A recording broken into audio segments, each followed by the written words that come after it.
Hello, ladies and gentlemen. Welcome back to another live stream. We have the Game Week 4 stream, and it always feels very sort of weird and different when we have the international break. It feels like it's been like 6 months since I've last done a live stream, and the hoodies are out. I mean, that's when we know the winter is coming, although apparently it's really hot again next week in the UK. If you're not based in the UK, we're always complaining about the weather, but it's been really cold all of a sudden, and then apparently now it's going to go back to being quite hot. But the hoodies are about to come out, and it does feel like we are approaching that point in the year where it's going to start getting a little bit chilly again. But you don't need to know about that. I hope you're well. Let me know where you're tuning in from. Let me know what you're doing right now. And yeah, I do love these streams. Saturday morning, hopefully more Saturday morning streams. I don't hate the Friday streams necessarily, but everyone's knackered. It's the end of a long week. We much prefer waking up and having a nice chilled Saturday morning stream. 4 minutes too early. There's no such thing as too early. Just thought, you know what? I'm ready. Let's just go live. So why not? The egg has landed from FPL Chicken. There is definitely a pun in there somewhere. Smith Rowe to Minte. I don't mind him. Semenyo, Bowen, or Jackson. God, the questions are coming in already. In terms of, like, what is the question? In terms of who would I start this week? Probably, like, I don't know. They're all fantastic, aren't they? If you got to start one of them, or are you buying one of them? I don't know what the question is, Bill. I like Jackson, Semenyo, and Bowen, though, so you can't go wrong with any of the three. But if you had to buy one this week, probably Jackson. Eggman is premature. I actually was early. I came out of the womb 6.5 weeks early. I was an early baby. I was eager to arrive into the world. Eager to not captain or own Erling Haaland. So it's confirmed. No, I think Haaland will be available and fine. There's a lot of rumours going around, and I just would say early doors, be mindful as to how much you trust what is being spread around. There's loads of stuff going around that Haaland's done this, Haaland's not done that. People are saying Haaland hasn't travelled. He's playing at home, so he doesn't need to travel. So I wouldn't look into any of that. Obviously, I know he has to travel to the Etihad, but that wouldn't have happened yet. So people that are saying Haaland hasn't travelled, it doesn't make sense. So yeah, I would relax. I reckon we'll get confirmation before the deadline is my prediction. Because remember, City play at 3 p.m. today. Rodgers or Smith Rowe, who to start? I'd start Rodgers, I think. I just think Rodgers' minutes are better, the fixture's slightly better. I don't mind Smith Rowe as an asset, but I just think Rodgers is slightly better. Hello, dear Ross. Good luck this weekend. Can you please suggest to me the best wood replacement? No more than 6.7 million. Thank you. It's probably got to be João Pedro or Welbeck this week. I mean, longer term, I think Wissa is probably the go-to, but bringing in Wissa before Man City, I'd probably... Do you know who deserves a shout? Has anyone gone for Nketiah? There was a quote going around from Glasny yesterday that basically said, we've not spent all this money on Nketiah not to start him.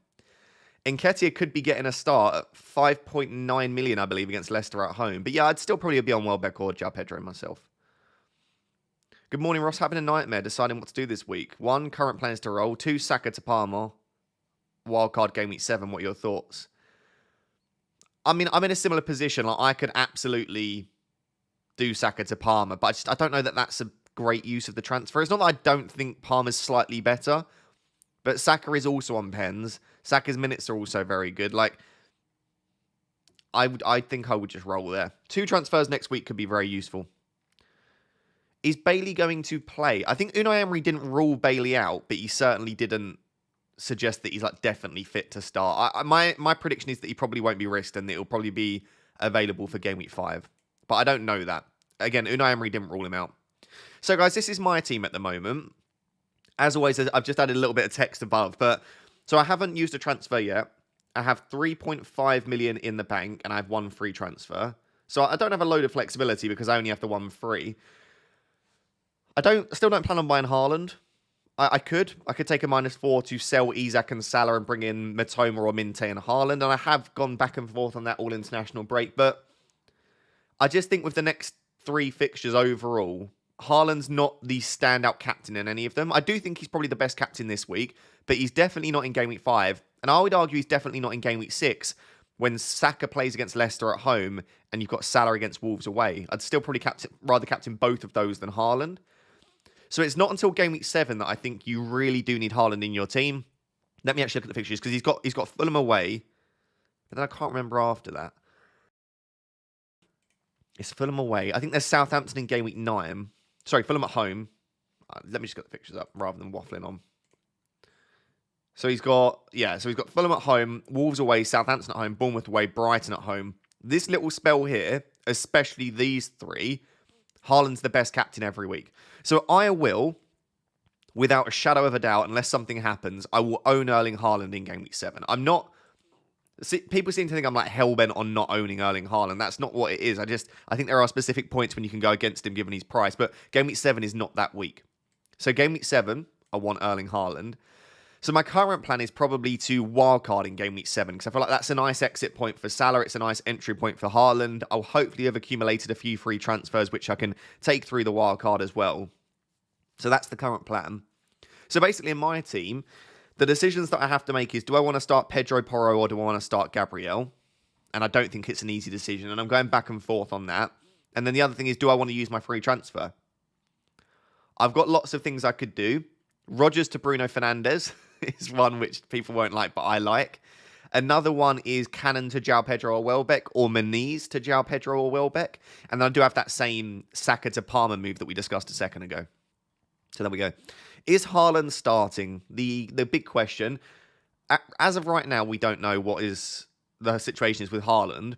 Apparently, he has been granted compassionate leave. But the thing is with Haaland, two things. He didn't take that with his grandma last year who passed away, or this year, but last season. He still played that weekend. In fact, he got like a private jet, I think, to Norway and back immediately so he could play. The other thing is, he was obviously offered compassionate leave immediately, but he decided to train on Thursday. I don't see why he would train on Thursday if he was going to go and take compassionate leave. So I think he'll be fine and I think he'll start, but obviously wait as long as possible before making any decisions related to that because we might get team news in the next couple of hours. So yeah, there we go. Hopefully that makes sense.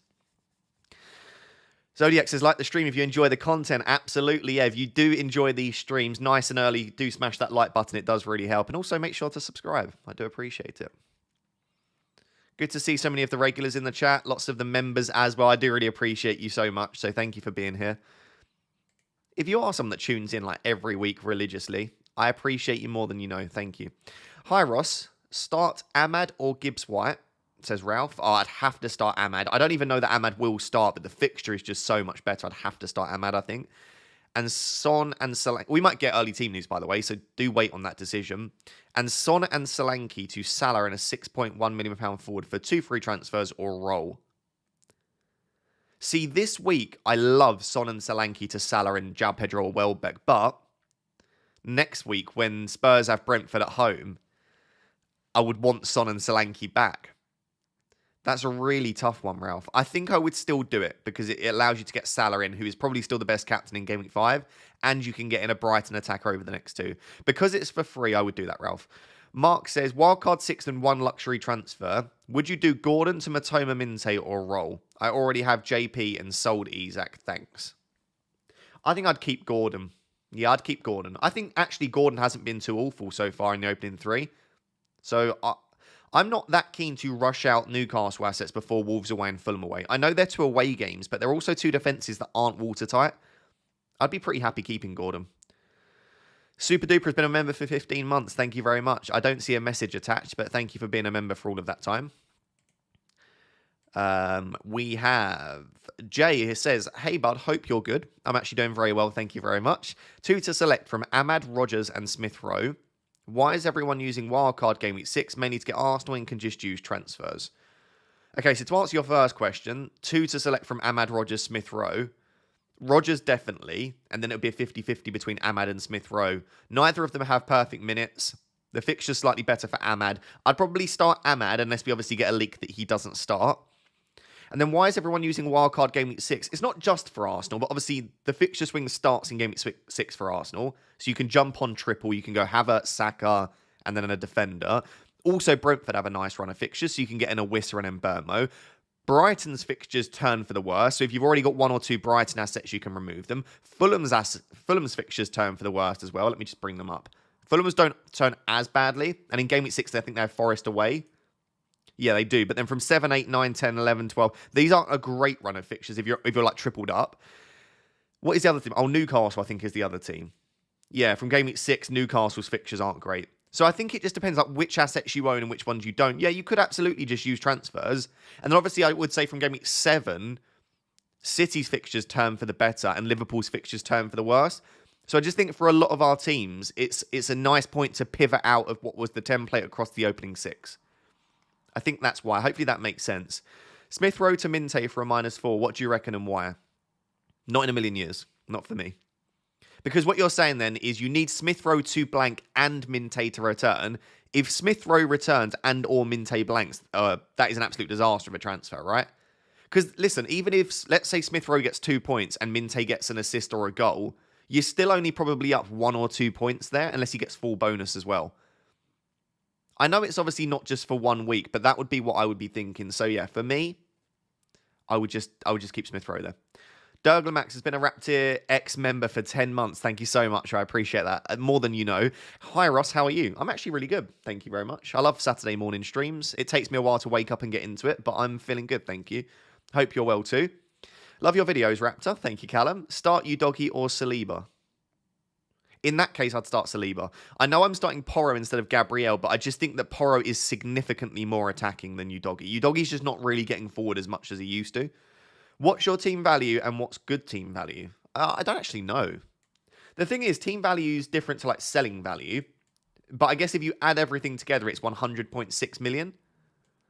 I would say that's not particularly good team value. I would say anything like 100.8 upwards is probably decent. Let us know in the chat, by the way, what is your team value? Just add together your squad value plus your money in the bank. And let me know what your team value is. Yeah, mine isn't particularly good because I don't own Erling Haaland. I don't own João Pedro.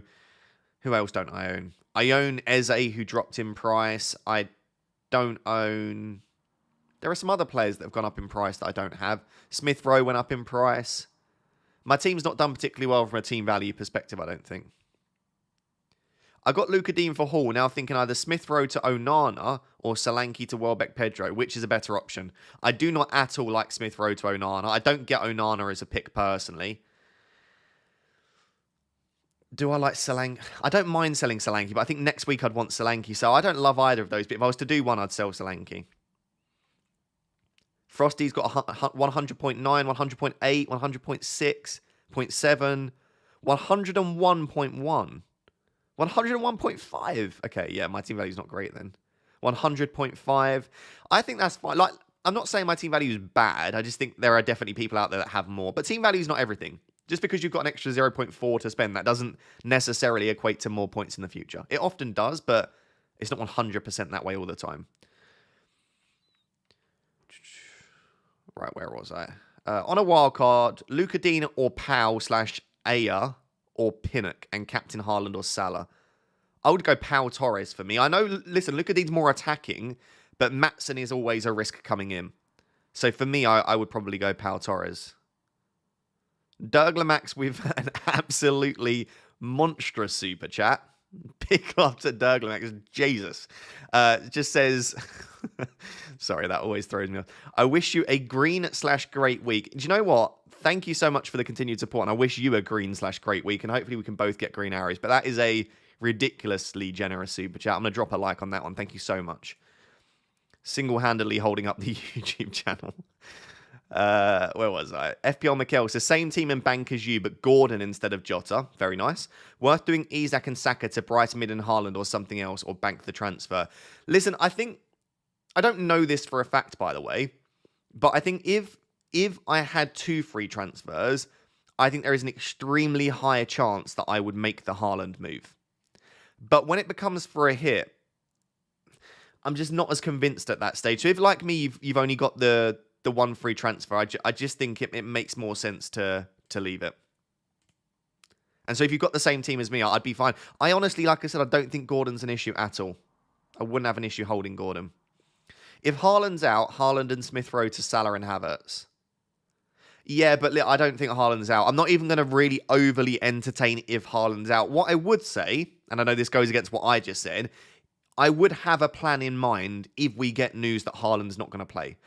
I'm 99.9% sure that Haaland will start and probably score several goals, but do have a plan in place because let's say we get team news 5 minutes before the deadline that he's not going to feature. You don't want to be at that stage trying to work out, are you benching him? Are you still starting him? Who are you captaining? Are you selling him?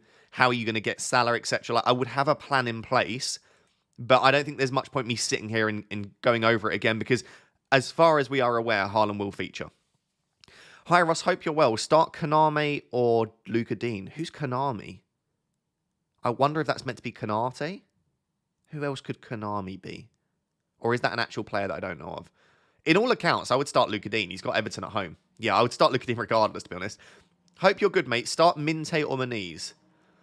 I don't feel great benching Maniz, but you absolutely can't bench Minte.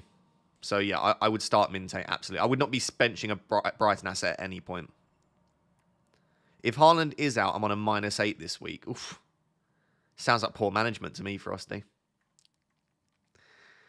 Sounds like poor management to me. I'd love to take it. To be honest, I'm just tempted to take a big hit because I'm just a bit bored. Bit bored, you know? I feel like I've made 2 transfers this season already, but both of them I was forced into. And Nkunku was rubbish and Solanke was injured. They didn't massively pay off for me. I brought in Rodgers and Maniz, and they've both absolutely stunk it up. So if Rodgers and Maniz stink it up again, they have been horrible transfers. Wildcard right now, Havertz and Kanate or Jackson and Dom and Porro. Or sorry, Jackson/Dom and Porro. Ooh.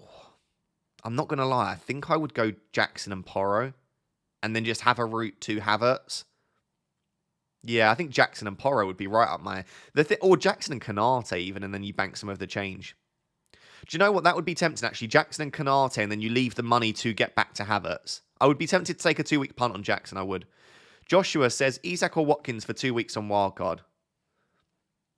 Given the fixtures, I'd go Watkins. 2 home fixtures versus 2 away fixtures. Slightly better fixtures overall. I think I would be tempted to take a punt on Ollie Watkins. And he's also going to be very lowly owned, Ollie Watkins, at the moment. Smith Rowe or Rodgers, and then any alternative to Welbeck. In terms of who you should start, it's Rodgers for me. Alternative to Welbeck, I mean, João Pedro is an alternative to Welbeck. Nketiah is a big risk, Nketiah, but he's got Leicester at home. And the quote from Glasner was essentially along the lines of, we're not spending all that money to put him on the bench. So there is a good chance Nketiah does start against Leicester at home. Outside, I really think, for me, Evanilson, decent shout. So Evanilson, João Pedro, Welbeck, Wissa, and then maybe you could go for a punt on Nketiah. I wouldn't be going for like a Maniz right now. I wouldn't be bothering with like Chris Wood.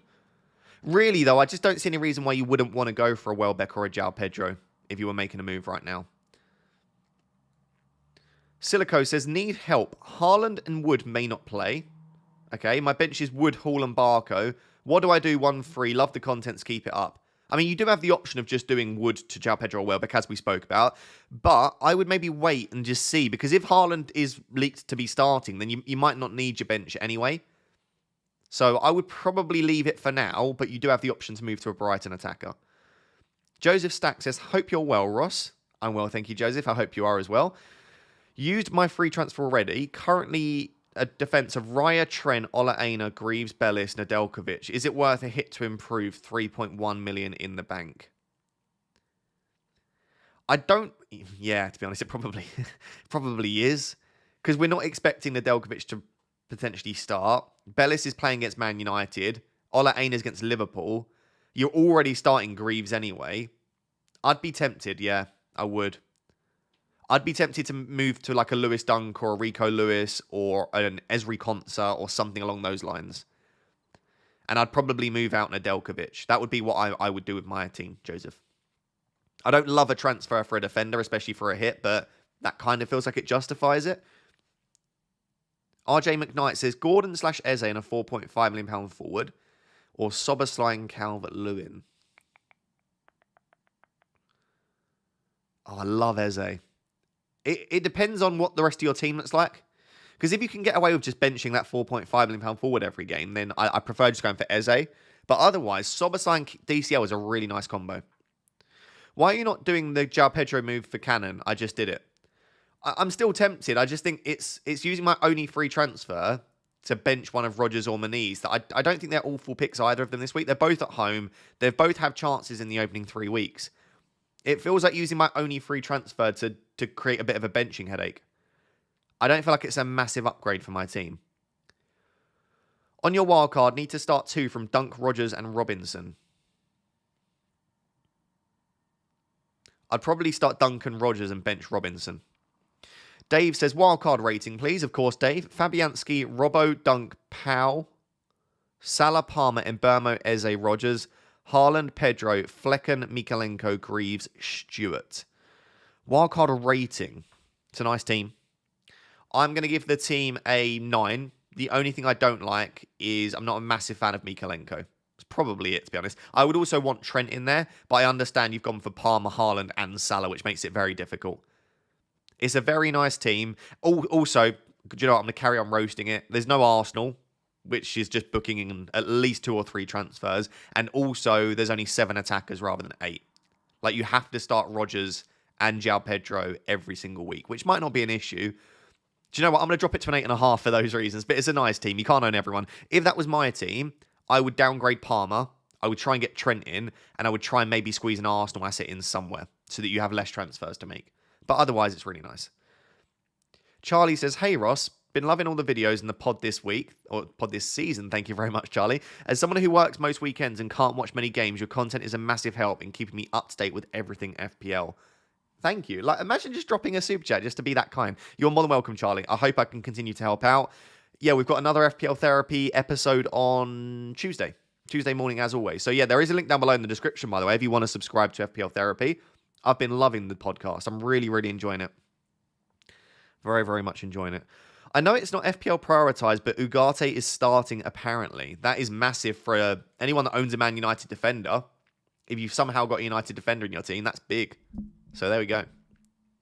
Thank you very much for that, by the way, Charlie. Villa says 3 free transfers. Third transferring Kunku to Minte 352 or Mikalenko to Dunk 442. In Kunku to Minte, yeah, for sure. I'd prefer Minte to Dunk. 352, definitely. Luke Fode says, or Fode, Haaland or Salah captain if you had both. Haaland for me. I think Haaland's like 60% the best captain and 40% Salah. I don't think there's not much in it. And Salah is going to be lower owned than Haaland. So if you want to go slightly differential, I don't think there's a lot to separate them this week, but Haaland is the better captaincy option for me. I'll run a captaincy poll in a second. Moniz to Watkins without a Brighton attacker. Yeah, I don't mind that. Or are you saying Moniz and Watkins without... I think all of those are fine. I don't think you have to have a Brighton attacker this week, as much as I would love one. Let me run a captaincy poll for everyone in the chat. Do I think João Pedro will start? Yeah, I think João Pedro will start. I don't think he'll get 90 minutes, but I think he'll start. Captaincy poll. Haaland. Brentford at home. Salah. Nottingham Forest at home. Who else are we captaining? Is it probably Palmer? If you're not captaining Haaland and Salah, who do you have the armband on this week? It might be like a João Pedro or something people might be going for. Navog Kishore has just become a Rap Tier 2 member. Thank you very much. I appreciate it. Welcome. If you're not captaining Haaland and Salah, who are you captaining this week?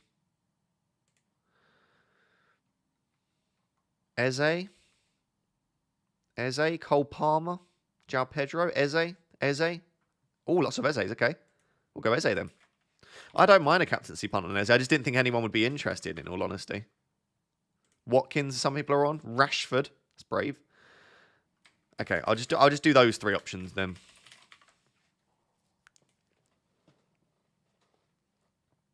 Hello? Oh no. The poll almost froze my entire setup almost froze there. How do I become a member? There's a link in the description if you're on mobile, or if you're on desktop or laptop or anything, then there should be a little button next to the chat. So next to the chat, there's a little button. You can press that, and you can either super chat, which is where you donate a little bit of money and you get your question answered, or you can become a member. Get your words out, Raptor. This is why live streaming can be fun. See, if you're in a video, you cut that out. If you're in a live stream, then you don't. You know, you get it. Taylor says 2 free transfers, 1 million and wildcard 6. Okay. Could do Gabriel to Trent, but a -4 tempts me. Okay. Saka and Isak to Solanke. Sorry, Saka and Isak / Solanke for Salah and João Pedro. If Solanke gets 60, do you prefer him over Isak game week 5? I would rather hold on to Isak, I think, yeah. I'd probably be more willing to sell Solanke. In terms of do I like the -4, though, I mean, it's similar to sort of situations what I'm in, but you're getting Salah. I still think I wouldn't do it. I still think I'd rather Gabriel to Trent for free or roll the transfer. As much as that is a nice -4, as soon as a hit comes into it, it makes it a lot more difficult because Saka and Isak are both penalty takers as well. I know you're bringing in 2 penalty takers, but you're also losing 2 penalty takers. If you're on the wrong side of variance there with which teams get penalties, I'm less keen on it for a hit, Taylor. I probably prefer the Gabriel to Trent move. Hi, Ross. My build is exactly like yours. Rodgers / Gordon, the only difference, okay? Question, why should I not wildcard to get Haaland and Salah for max points moving forward? I don't think there's anything wrong with that. I just think if you're looking at the next 3 fixtures, Brentford at home, Arsenal at home, Newcastle away, they're not massively high upside fixtures for Haaland. He'll absolutely still continue to score, but if you're not looking to captain him in 5 or 6, you might captain him in 4, but we just said that Salah's very close. I don't see the upside chase of going for Haaland now. I still think he's great, by the way, and I would love to own him. But I wouldn't wildcard just to bring in Haaland. Would I wildcard just to bring in Haaland in 7? Yes. Because he's got the likes of Fulham, I think Wolves, Southampton. It's a really nice run of fixtures at that point. Phil says, anywhere you would upgrade, please. Henderson, Robinson, Kilman, Mazraoui, Salah, Palmer, Smith Rowe, Saka, Haaland, Pedro, Welbeck, subs Turner, Winks, Keane, Harwood, Bellis. No cash left and on wildcard. Why? Okay, yeah. So I would change the team quite a lot, Phil, but I'm wary that this isn't my wildcard. I would absolutely drop one of Palmer or Saka and I'd upgrade the defence because I think you're currently just got 3 £4.5 million defenders and no bench. So I would get Saka all the way down or Palmer all the way down to like a Rodgers, and then I would upgrade your bench a bit. I would get Winks up to another like a Semenyo or an Mbermo, and I would upgrade one of Robinson, Kilman or Mazraoui to Robertson or Gabriel or Porro just to have that premium price point in the defence. So I think if it was my team, you have to drop one of Palmer or Saka and bring them all the way down. Or even if you don't want to bring them all the way down, bring them down to like an Eberechi Eze or something like that. That is what I would do because I just think your team's structure is way too weak there. Tropical Vibe says Quansah to Robertson and bench Porro. Yeah, I quite like that. If that's for free, yes. If it's for a hit, no. Start Rodgers or Meniz. I think I would start Meniz. No. That's really tough. Maybe Rodgers, actually, just because he's a midfielder. Also, Rodgers did take a penalty in the international break for the England under-21s. And he dispatched of it beautifully. Anantha says, hi Ross, having Murphy and Hall is my big headache, losing value due to their price falls. What do you suggest? Listen, losing value is not great, but if you don't need to sell them and have it, you can have extra transfers to yield elsewhere, then go for it. But equally, if you see something like a move that you can make that would upgrade your team, let's say you need to sell Murphy to get a better attacker in, like Semenyo, then go for it. It really depends on if you feel like you need to sell them. I wouldn't be keen to sell players just because you're losing value. So if you don't feel like you need to sell them, just maybe accept the fact that you're losing a bit of value. Is Haaland starting? Please tell me. As of right now, don't know. But yes, my prediction is that he will start. But we should find out before the deadline, I think. We've got an hour and a half till the deadline. I think we'll find out. Hey, Ross, who would you start out of Meniz, Smith Rowe and Robinson? So you got to bench 2 of them. And how long would you keep Salah for versus getting Haaland in? Thanks, everyone. So I still think that the best pivot point, let me just bring the fixtures up so that you can see them. So the best pivot point for me to sell Salah is game week 7. You're obviously not going to sell him here. You could definitely sell him ahead of Wolves away because it's an away fixture, but we've seen Wolves lost 6-2 at home to Chelsea. So I still think that's a very good fixture. In all honesty, 7's not a bad fixture either, but I do think that Palace's defence is better than they've looked across the first 3. Even after losing Anderson, I just think they're a better defence than they've looked. So I think this point here is the best time to sell Salah because I don't think he's the best captaincy option in any of these weeks here. In game week 12, yeah, maybe. But then they've got City and Newcastle. So I do think you could conceivably go without Salah here. Whereas if we switch back and now look at Haaland's fixtures, he's got Fulham, Wolves, Southampton, Bournemouth, Brighton. So I think this period here, Haaland is a permanent captain. I don't think we'll be looking to captain anyone else for that spell. Maybe you could argue that in 11, there could be a better captain. Do Arsenal have a good fixture that week, I think? Or am I made that up? No, they've got Chelsea. I looked ahead at this. Someone has a good fixture. Was it Spurs? Did I look at Son? Yes, there you go. So Sonny will have Ipswich at home. So maybe you've got a different captain there. But basically, the best exit and entry point for Salah Haaland is to exit Salah in Game Week 7 and to enter into Haaland, which is why that's what I'm looking at for a Game Week 7 wildcard. So I think if you've got a Salah-only draft and you're not looking to get Haaland now, I think I would go for Game Week 7 wildcard. And sorry, who would I start out of Muniz, Smith Rowe, Robinson? I'd probably start Muniz. Should I play Greaves against Brighton or Nedeljkovic against Everton, knowing he won't get the minutes? Thanks, love the content. I'd start Greaves. Just hope for a header. You never know. You might get a goal from a set piece with Greaves. So currently on the captaincy poll, 56% are captaining Haaland, 38% are captaining Salah, 4% Eze and 3% other. So it is basically Haaland or Salah. And interestingly, Salah captain is getting much higher than I thought it would be. That's actually extreme. Do you know what? In the chat, does anyone own Salah and Haaland, but is captaining Salah? Does anyone own both, but is going for Salah? Or is it literally just all of the Salah-only people are captaining Salah? FPL Pickle in the chat. I think I will go for Welbeck, preparing for the disappointment. Listen, but at least you're making your own decisions, and I like that. Yes, yes, yes, yes, yes. Wow. Wow, there is a lot of people. Okay, very nice. I don't mind that, by the way. I just felt like if you owned Haaland, a lot of people just default to Haaland. Do we have any Palmer news? Yeah, he's been in training like all week. There's loads of pictures of him in training, so Palmer should be fine. I mean, I can't confirm that he is, but we've seen him in training. I don't think he was mentioned in the press conference, which is probably a good thing. On a wildcard, Palmer, Welbeck, Sanchez, or Isak, Eze, Raya? Oh, wow. I think I prefer Isak, Eze, Raya. Do I? Yeah, I actually do think I prefer Isak, Eze, Raya. Just about. Keeping Gordon means I have one player for Sunday. Lots of people won't have any players on Sunday, you know. I'm not kidding. So yeah, having a player might be nice. So it's Newcastle, Wolves, and Spurs, Arsenal. Guys, how many players do you have playing on Sunday? Let us know in the chat. On Sunday, which is Spurs, Arsenal, Wolves, Newcastle, how many players do you have playing? There will be people with none, because they would have sold Isak, and they would have sold Saka, and maybe they're not starting Porro or Gabriel. There will be people with 0. I'm currently looking at having 1, 2, 3. So I've got quite a few playing on Sunday. Yeah, right? Yeah, Saka, Porro, Isak.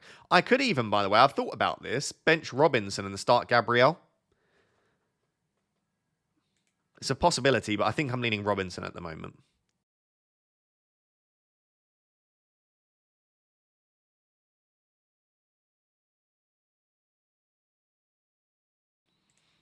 Okay, lots of people have like 2 or 3, but there's one with Glenn, and Glenn has 4. Carlo has 1. There are some people with 0, though. Zodiac has 2. Yeah, like Nico's got 0. Some people have 4. That's crazy. I guess it's maybe like Gordon, Isak, Porro, Saka, or something like that. Someone's got 5. Does anyone have 6? Does anyone have 6?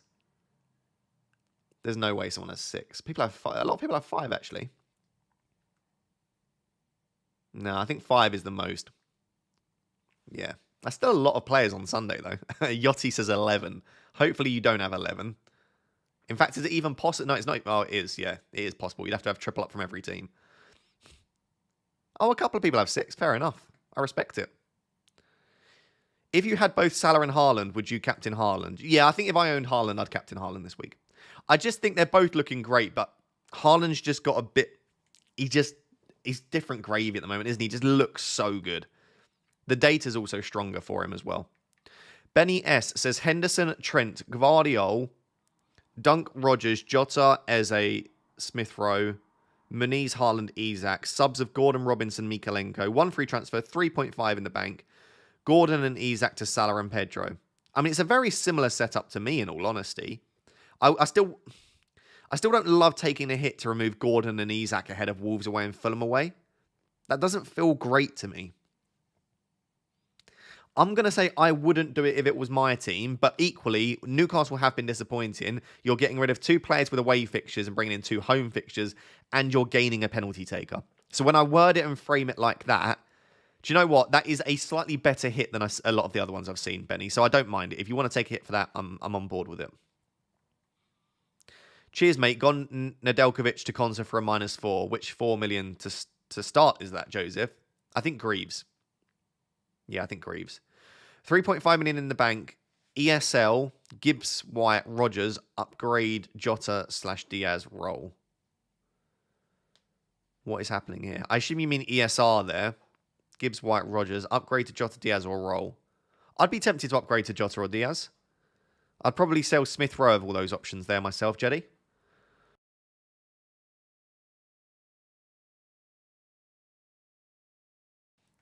Don't know why I'm losing my voice already. That's not a good sign. Franges99 says, hey, Raptor, I got some lineup questions for draft. Would you start on Onana or Martinez in goal? I'll probably go for the home fixture. I'd start Martinez. And would you start in Burma or Mateta? Appreciate you, bro. Oh, that's a very tough one. I'd still start Mateta there just due to the fixture. I know Mbermo's on pens, but yeah, if that was my team, Martinez and Mateta, I'd start the 2 M's. Start 3 of Porro, Gabriel, Robinson, Smith Rowe, Muniz, Wood. I would start Muniz, Smith Rowe, and Porro. Those 3. Muniz, Smith Rowe, and Porro. Here's my wildcard team. What changes would you make and why? Okay, RHM, let's do this. Henderson, Gabriel, Mazraoui, Gvardiol, Rogers, Salah, Matoma, Saka, Eze, João Pedro, Haaland, Fabianski, Faz, Shiwomi, Harwood, Bellis. Not many. I don't love the Mazraoui pick. I don't think he's 100% nailed. And I equally don't think he's got much attacking threat. So I think overall, I wouldn't have Mazraoui. In terms of what changes I would make, I think that bench is way too weak for me. So I think I would drop Gvardiol to Rico Lewis or Konsa or Dunk. I would drop Gvardiol down or Gabriel, one of the 2 more expensive defenders, and I would just upgrade that bench a bit. But other than that, I think it's a very strong team. But yeah, that bench is a little bit too weak for my liking, especially as it's on a wildcard, because you can't wildcard out of it if it becomes a bit of a disaster. Even if it's just upgrading both of your £4.4 million defenders to 4.5s. So yeah, let's say Gvardiol to Dunk, and then I would upgrade Fast to Konsa and Harwood Bellis to, don't know, Lewis or something like that. Or Leif Davis I really like as an option. Thoughts on Bailey and Smith Rowe to Matoma and Minte. Could also do Bailey and Jebison to Minte and Welbeck, or Bailey and Smith Rowe to Eze and Rogers. Oof. I like Eze and Rogers longer term, but obviously this week, Matoma and Minte looks great. I also love the Jebison to Welbeck situation. I think I would go Minte and Welbeck, you know. Bailey and Jebison to Minte and Welbeck. Hopefully that helps. Will Palmer play this week? Yeah, Palmer's been in team training all week. I think I'm pretty sure. Oh, my camera's gone. I'm 99% sure that it'll start.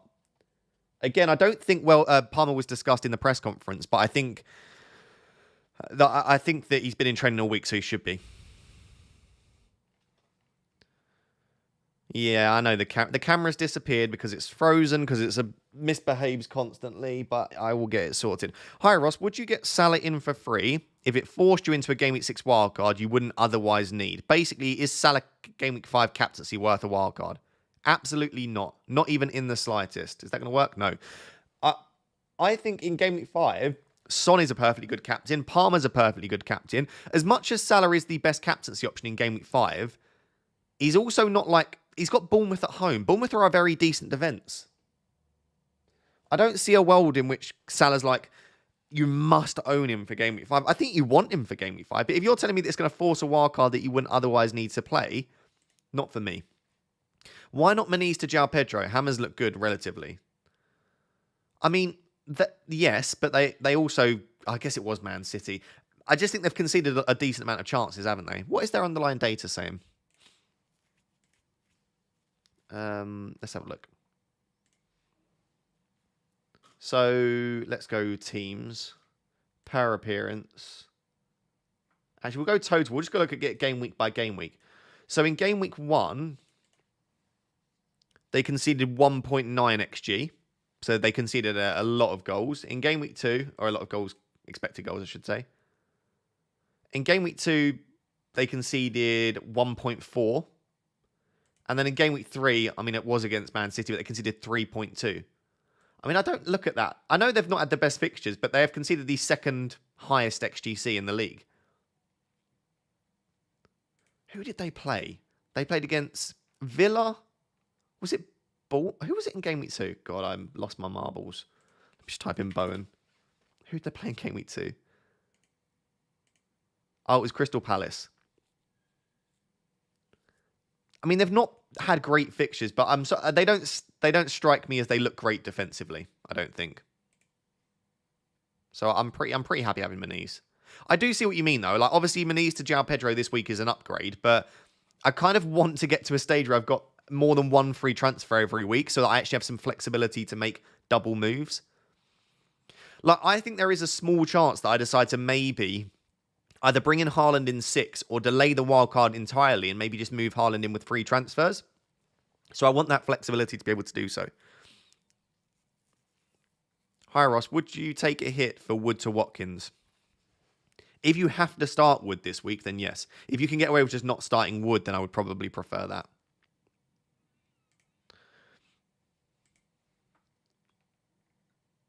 Hey Ross, Saka and Solanke out for a -4 and Salah and João Pedro in.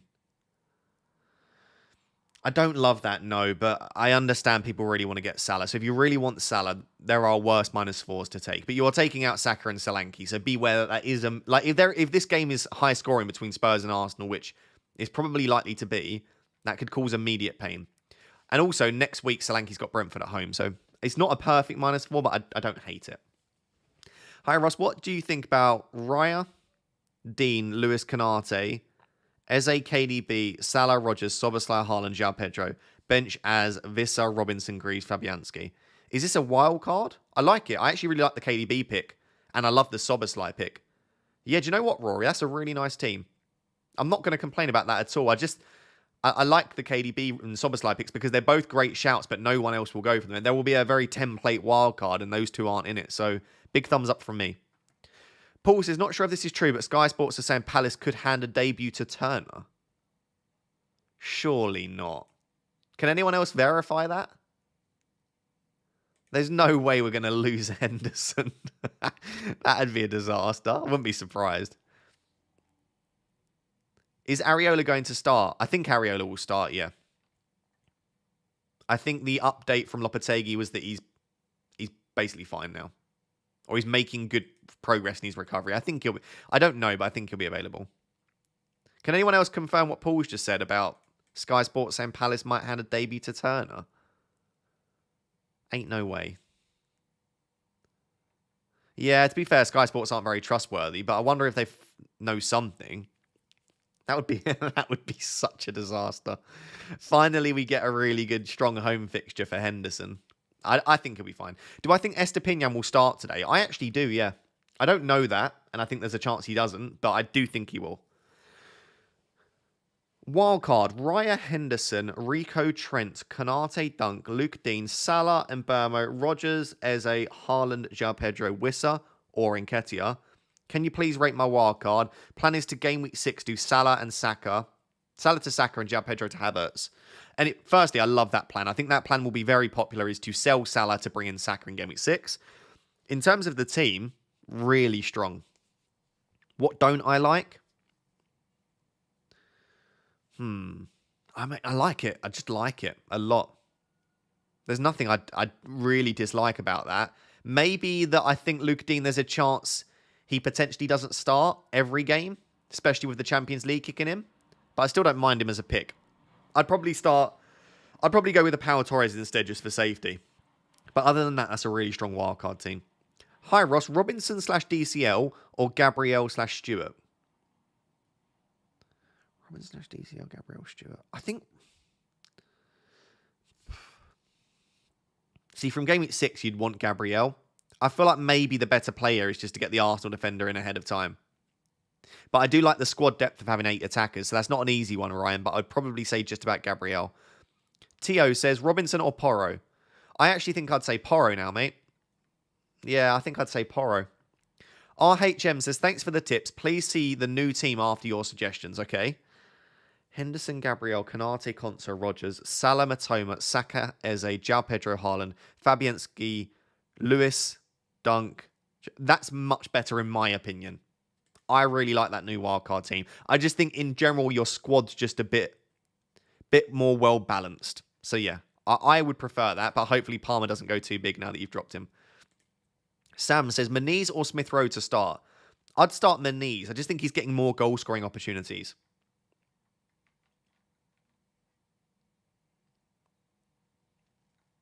Yeah, I would say Meniz just about. But I mean, I like the fact that Smith Rowe's a midfielder. Gets the extra point for a clean sheet, extra point for a goal. It's quite a close one. Ethan says, wildcard for Bruggen, Flecken, Trent Porro, Robinson, Salah, Eze, Rogers, Mbeumo, Semenyo, Haaland, Pedro. Go Robertson, Wissa, or Powell Jackson for the final 2 spots. I'd go Robertson, Wissa. Yeah, Robertson, Wissa for me. I probably prefer Powell and Jackson at the moment, but I just think Robertson's got that nice price point to switch to an Arsenal defender if you want to. And Wissa has got great fixtures from game week 6. So I think overall I prefer the structure of the Robertson-Wissa combination, Ethan. Joe says, Palmer and Winks out for Diaz and another / better mid. On a wild card, yeah, probably. But I wouldn't be selling Palmer if this is transfers. Neil says, Saliba to Robertson, a good move. Already got Raya. I feel like Liverpool looking very good for 3 clean sheets in a row. Yes, but in game week 6, I'd prefer to have Saliba again. So it's only 2 weeks, really, because in 6, they have Leicester at home, Arsenal. So would I sell Saliba for Robertson? If it's for free, yes. If it's for a hit, no. There you go, Neil. I think it would be that simple for me. For free, yes. Hit, no. Meniz to João Pedro. I'd do it. Do I do it? Wow, so hard. It's fine. If it's for free, yeah, I've no issue with selling Meniz for João Pedro. If it's for a hit, absolutely not for me. On a wildcard, Verbruggen, Robertson, Dunk, Lewis, Rogers. There is definitely a strong sort of wildcard template, isn't there? I like that back line, but it misses Trent, doesn't it? Palmer, Eze, Salah, Diaz, Haaland, João Pedro, Robinson, Greaves, Chiwomi. Any recommendations? Do I have any recommendations? My only recommendation would be from game week 6 onwards, Brentford's assets and Arsenal assets are going to be very popular, and you've got 0, I think, right?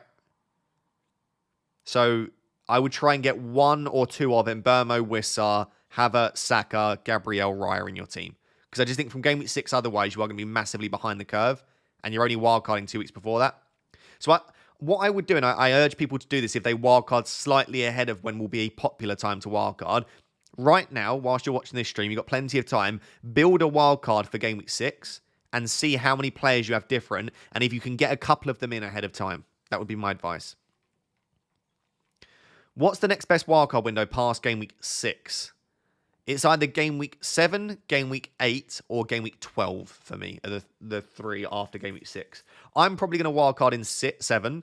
Game week 8's not bad because it's after the next international break. So there's an international break between game week 7 and 8. And then if you're not going to wildcard in 7 or 8, game week 10's not bad for fixture swings, but game week 12 would be the one I would probably target. So yeah, 7, 8, 10, 12 after game week 6. Dave says, changed my wildcard. Thoughts on this? Fabianski, Trent, Robertson, Lewis. Okay. Nice back line. Trent and Robertson double up's lovely. Salah, Eze, Matoma, Minte, Rogers, Haaland, Pedro. So it's a 3-5-2. Yeah, really nice. And then the bench is Raya, Powell, Greaves, Wissa. In game week 6, could do Salah and Matoma to Saka and Mbeumo. I love that, Dave. Yeah. Virtually a 10 out of 10, to be honest. What are you missing? I mean, you're not really. I mean, yeah, I guess you're missing an 8th attacker. No, because you've got Wissa. I'm wondering how you can afford... This is always a good sign. Oh, I guess you don't have another premium midfielder. Okay, that makes sense. You don't have a Palmer, you don't have a Saka. I like it, though. I'm going to give that like a 9.5, Dave. I think that might be the one. Diaz or Jota? Jota for me. I would be slightly concerned that Liverpool. So Colombia played Diaz played 290 minutes for Colombia in like Peru and Argentina across the international break. His last game was late on Tuesday or early hours Wednesday. And then they play in Milan on the Tuesday again. I just think that Diaz's minutes won't be quite as secure this week as in previous ones. I still think there's a chance he starts. But as to whether he's going to get enough minutes, I think I'd prefer Jota this week. Yeah. I think I'd go Jota. Best £4.5 million goalkeeper on Wildcard. It's for Flecken or Verbruggen for me. If you want a better keeper for the next couple, Verbruggen. If longer term, I still think I prefer Flecken. Shazam with the big boy super chat says, nothing to ask, just to thank you for your streams and content. You put in so much work and time for us. We really appreciate it, mate. Keep up the great streams. What an absolute legend you are. Thank you so much. That is extremely kind of you. Thank you for all of the support. I wouldn't be sat here streaming if you guys weren't here, and especially people like you, Shazam. So thank you. I appreciate it. Really, truly. Does Haaland start? I think so, yeah. I would say 95% sure Haaland will start.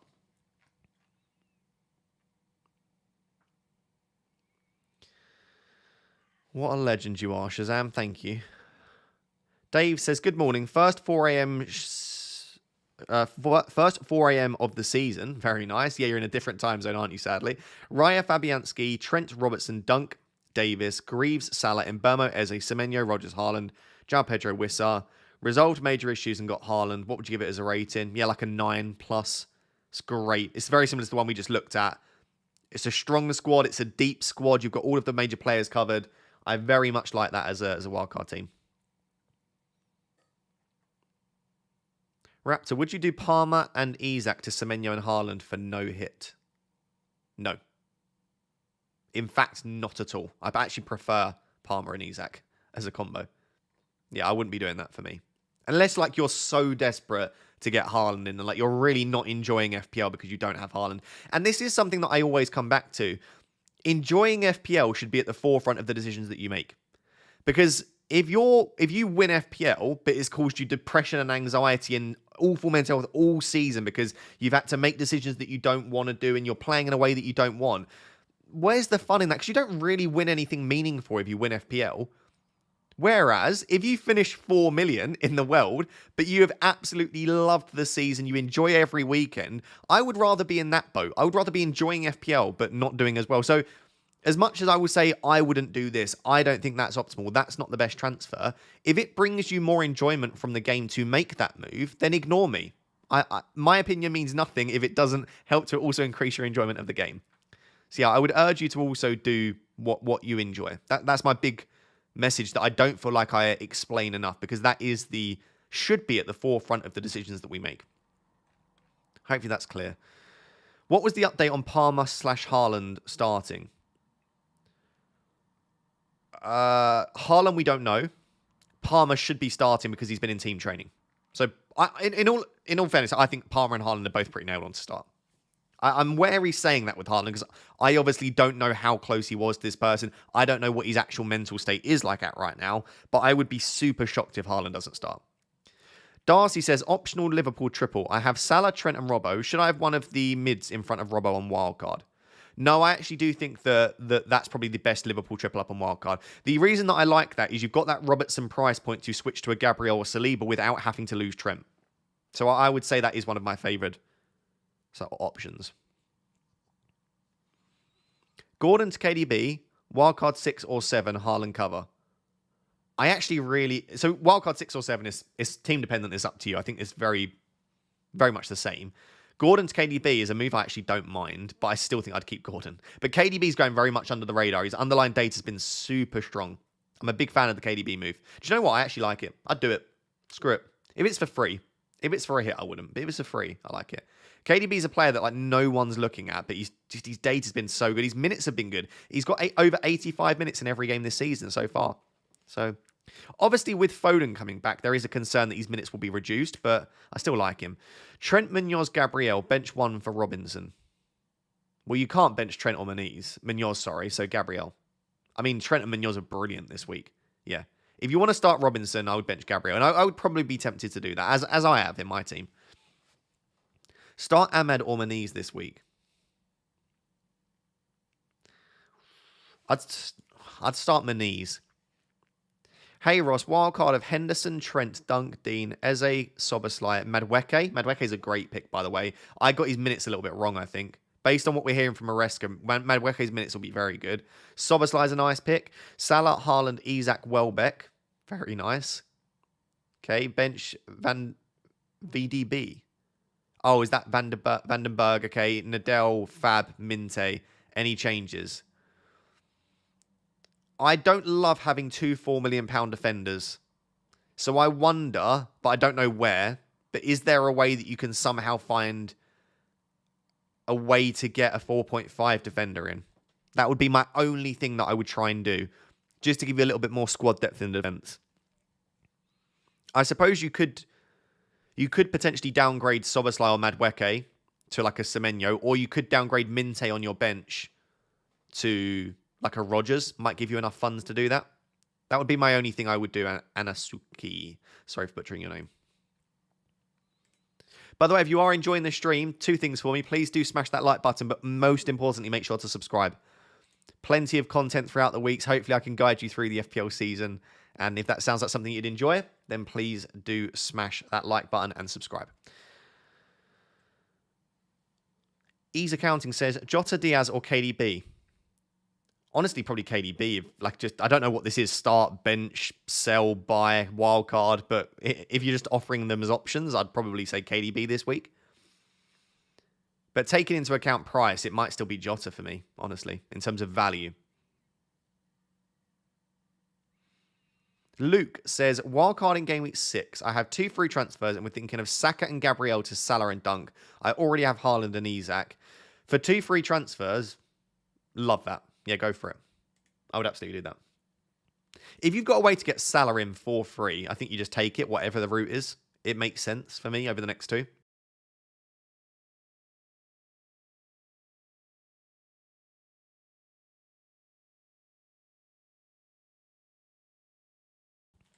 Don't know why I'm losing my voice. If you don't know, my day job is like lecturing, but I've not even started lecturing yet. I don't start lecturing until week after next. So it's not, I can't even blame the lecturing, because often when I'm lecturing throughout the day, like on a Friday last year, I did back-to-back 2-hour lectures. So I lectured 9 till 11, and then I lectured 11 till 1, and then I'd get home and I'd start the deadline stream at like 4 p.m. and my voice would be like gone. But I don't even have that excuse right now. Got no excuse for losing my voice.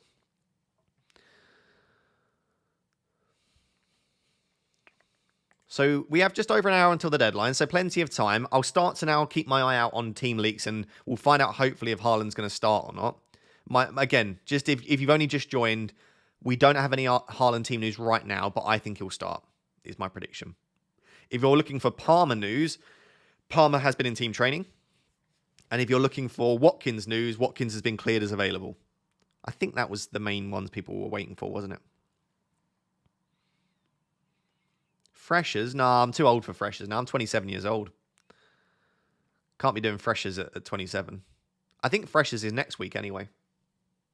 It might have been this week. I don't even know. I'm too old for that. Will Foden start? I don't know. I'd imagine... I'm going to say no. I'm going to say come off the bench, but you could do. Bailey news, Ross. Bailey news is that Unai Emery didn't rule Bailey out, but given his injury record and his fitness record, I don't see why they'd risk Bailey in a game like Everton at home. So for me, Bailey might be in the squad, but I don't think he'll start. That's just my prediction, though. He could absolutely start, but I just don't see why they'd bother risking him. Andre says, bench one of Maniz, Smith Rowe, Rodgers. I'd probably bench Smith Rowe out of those 3 options. Does Wood to Welbeck make sense? Yeah, I like that a lot. Will João Pedro start? I think so, yeah. I'd be very surprised if João Pedro doesn't start. I don't think anyone's suggesting that João Pedro won't start. I think we're just maybe saying that his minutes will be managed a bit more than usual.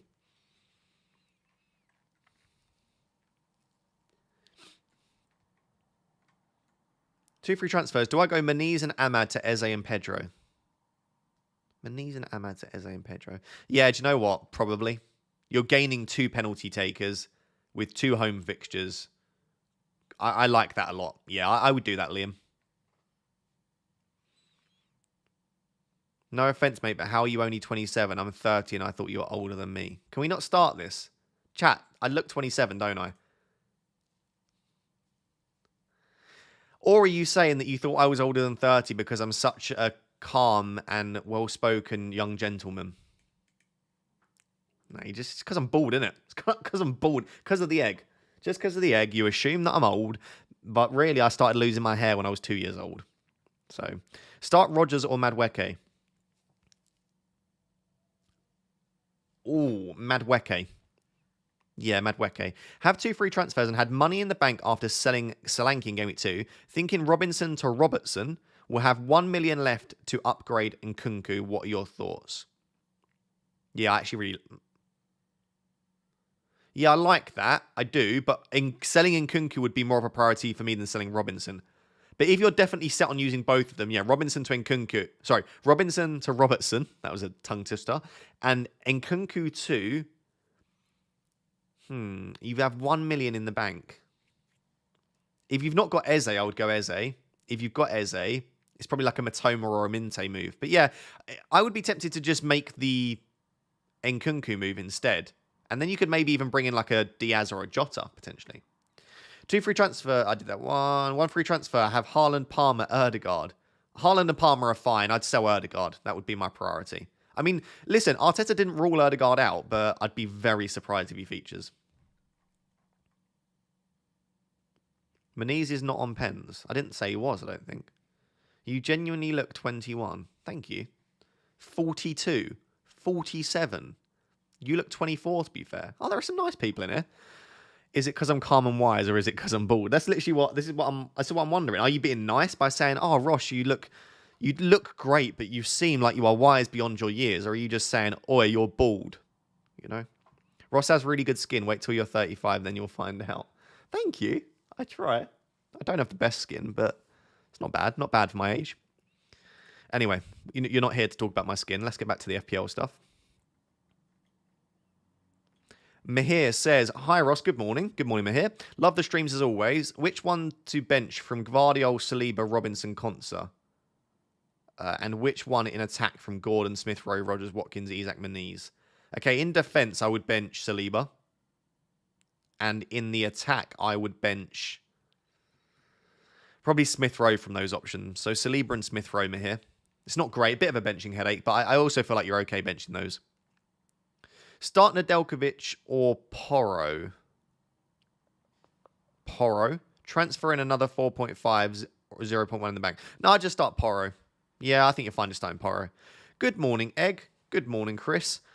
Trent to Jackson or Gvardiol to Ease. Wait, what? Trent and Jackson or Gvardiol and Isaac. Trent and Jackson for me. I think Trent's that good. Like, I much prefer Isaac to Jackson, I'll be honest, but I much prefer Trent to Gvardiol. So I would say Trent and Jackson as a combo. Which combo scores more, Isaac Saka or Salah Pedro? Oh, absolutely. If you just was to say to me, who scores more, Isaac and Saka or Salah and Pedro? Salah and Pedro is definitely the best combination for me. But I don't think that necessarily means that I would take a hit to do it. Do you know? I know that's a silly thing to say, because if I think it's a better combination, go for it. But there's that risk associated with not only that, but you're also using 2 free transfers.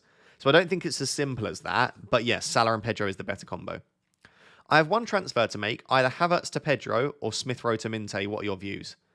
I prefer Smith Rowe out than selling Havertz, unless you're wildcarding in 6. If you're wildcarding in 6, then I'd probably do the Havertz to Pedro. So it depends on your wildcard window, Tashar. Tio says, okay, last one. No worries. My team is Trent, Burn, Porro, Robinson, Johnson, Salah, Palmer, Eze, Jota, Smith Rowe, Isaac, Havertz, Menez. Very nice. 2 frees next week. Thinking Jota for Mbermo, Porro for Robertson. What are your thoughts? Yeah, I like that a lot. Yeah, I mean, I wouldn't... The thing is, though, are you saying you were going to do that next week? I wouldn't want to sell Porro next week. So, yes, Jota for Mbermo, I like next week. Although, again, I don't know that I'd make that next week. I'd make that in 6. I'm less of a fan of both of those in next week, to be honest. I think Jota's fine to keep next week, and I think Porro to Robertson's not the best move. Let's discuss it next week, Tio, but I think the team looks good for this week, and that's the main thing. Mawson said, did Isak to Pedro, Saliba to Dunk, Gordon to Salah -4? Yeah, it's not awful, actually. Again, I don't love selling Isak, Saliba, and Gordon as part of the -4, but to gain João Pedro, Dunk, and Salah, yeah, it's probably worth it. It's probably worth it overall. Quansah to Robertson or Van Dijk? I'd still go Robertson, I think. Van Dijk's minutes are definitely safer, especially with the Champions League starting back up. But I don't know that there's enough in it to make me sway away. I'd still go Robertson. Is Murphy for Rodgers a good swap? Yeah, I still don't think this is a bad entry point for Rodgers. Just temper your expectations with Rodgers. This is all I keep saying. Like, you're not expecting returns from him every single week. Aninja says, rate my wildcard, please. Sorry for butchering your name, by the way. I'm sure I did. Raya, Dunk, Robertson, Collins, Eze, Salah, Diaz, Semenyo, Havertz, João Pedro, Haaland, bench of Fabianski, Pau Torres, Davis, 4.5, 0.2 in the bank for Mbermo. That's a beautiful team, yeah. Is there anything I'd want to change? Not really.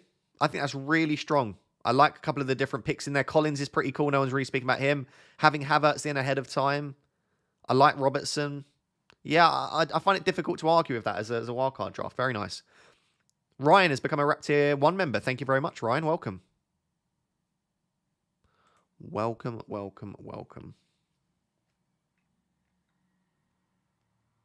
Lazy FPL Haaland starts. Cool, as we expected. Nice to get that nice and early, though. Let's... Lazy FPL. Don't know if you heard the... I'm not going to say her name. My Echo. She started shouting at me. Here we go. As expected, Haaland. Oh, Haaland starts. Done. Lazy FPL coming through, as always, with the early team news. Haaland starts. Let me pin that at the top of the chat.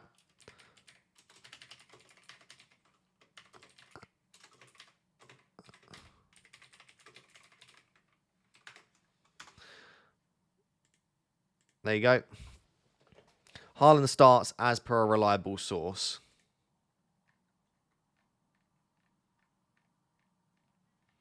Is Garnacho benched? I don't know that we've got early Man United team news yet, I don't think. I think Garnacho will start, but he obviously has been away in South America. Maybe he doesn't get the nod. I really hope he does. We're so much better when Garnacho plays. Right, so if you've just joined, we've got the early team news already. Haaland does indeed start. Darcy says, I've had Havertz all week on wildcard to get in early. Is Erdegaard out bad for Havertz this week, potentially going into midfield? Yeah, I would expect it to be a midfield three of Jorginho, Partey, and Havertz. I did say on my deadline decisions video, though, if you've got a midfield three of Partey as the defensive midfield and then like Jorginho and Havertz, Jorginho's not a marauding central midfielder that's going to get forward a lot. So Havertz will essentially be playing as like a number 10. He's going to get forward a hell of a lot still. So I don't think this suddenly means that he's an awful option. I think he's still fine to keep. So I think if your plan was to have Havertz anyway, I'd still be okay with that. Ryan says, bench João Pedro, Havertz, Watkins, Onana, or Mbermo. The rest of my midfield is Eze, Salah, Palmer. I mean, out of those options, I'd probably bench Onana. I know he's got the one of the best fixtures, but I just don't love him as an asset. So I think I'd bench Onana myself. Sumac says, hi Ross, on wildcard at the moment with 0 free transfers in the bank. Okay.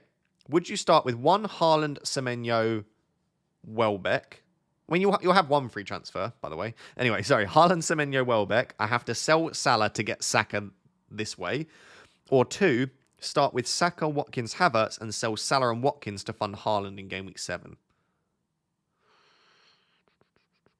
So would I start with... I think I would start with Haaland and Salah. I think if I was on a wild card this week, I'd want both Haaland and Salah. Just about. But I think that's very close, Sumac. So I think you go either way.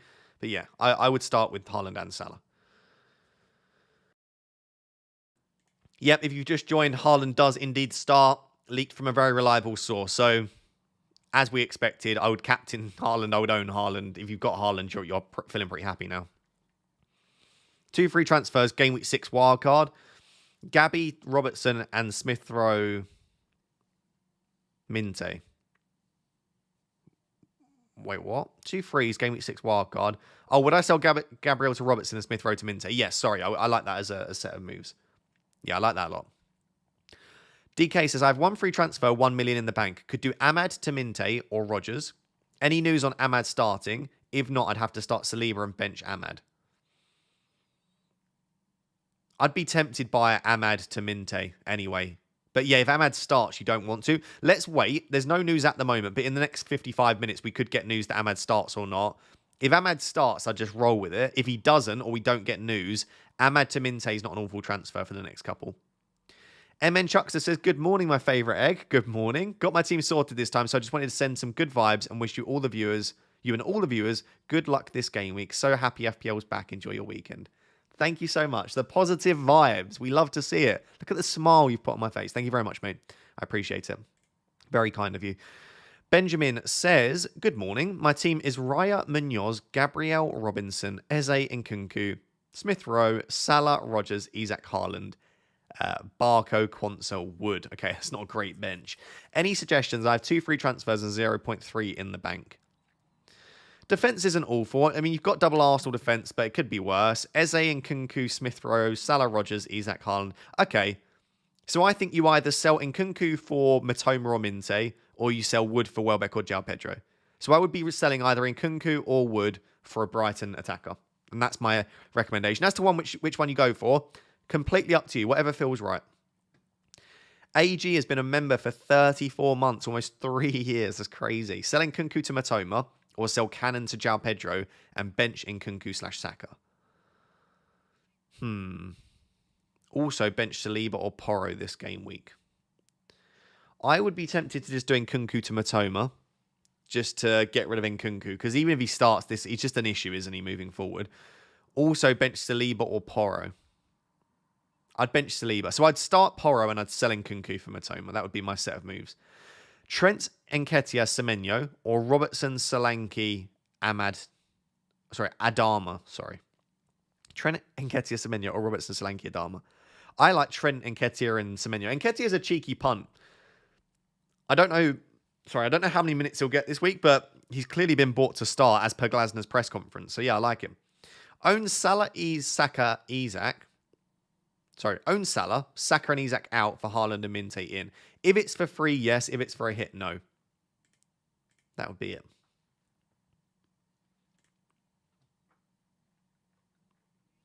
Does Haaland start? Yes. Haaland does start. Haaland does start. We've had that leaked by a lazy... I can't confirm that, but lazy FPL, who are a very reliable leaker, have suggested that Haaland starts.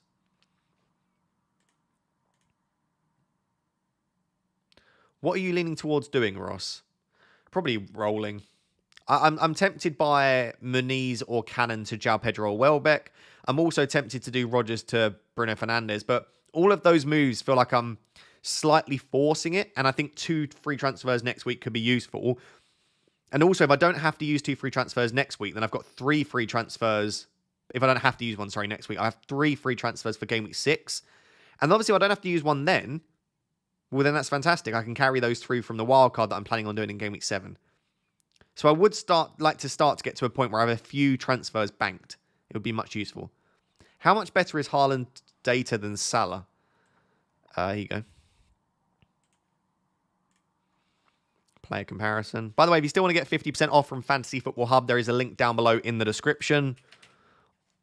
It will probably drop. There'll probably still be a discount, but it will drop to like 20 or 30% at some point soon. So if you want to get the best value, then... Wait, that's confusing. I don't want to do it. I'll do it this way, because then it will be blue and red.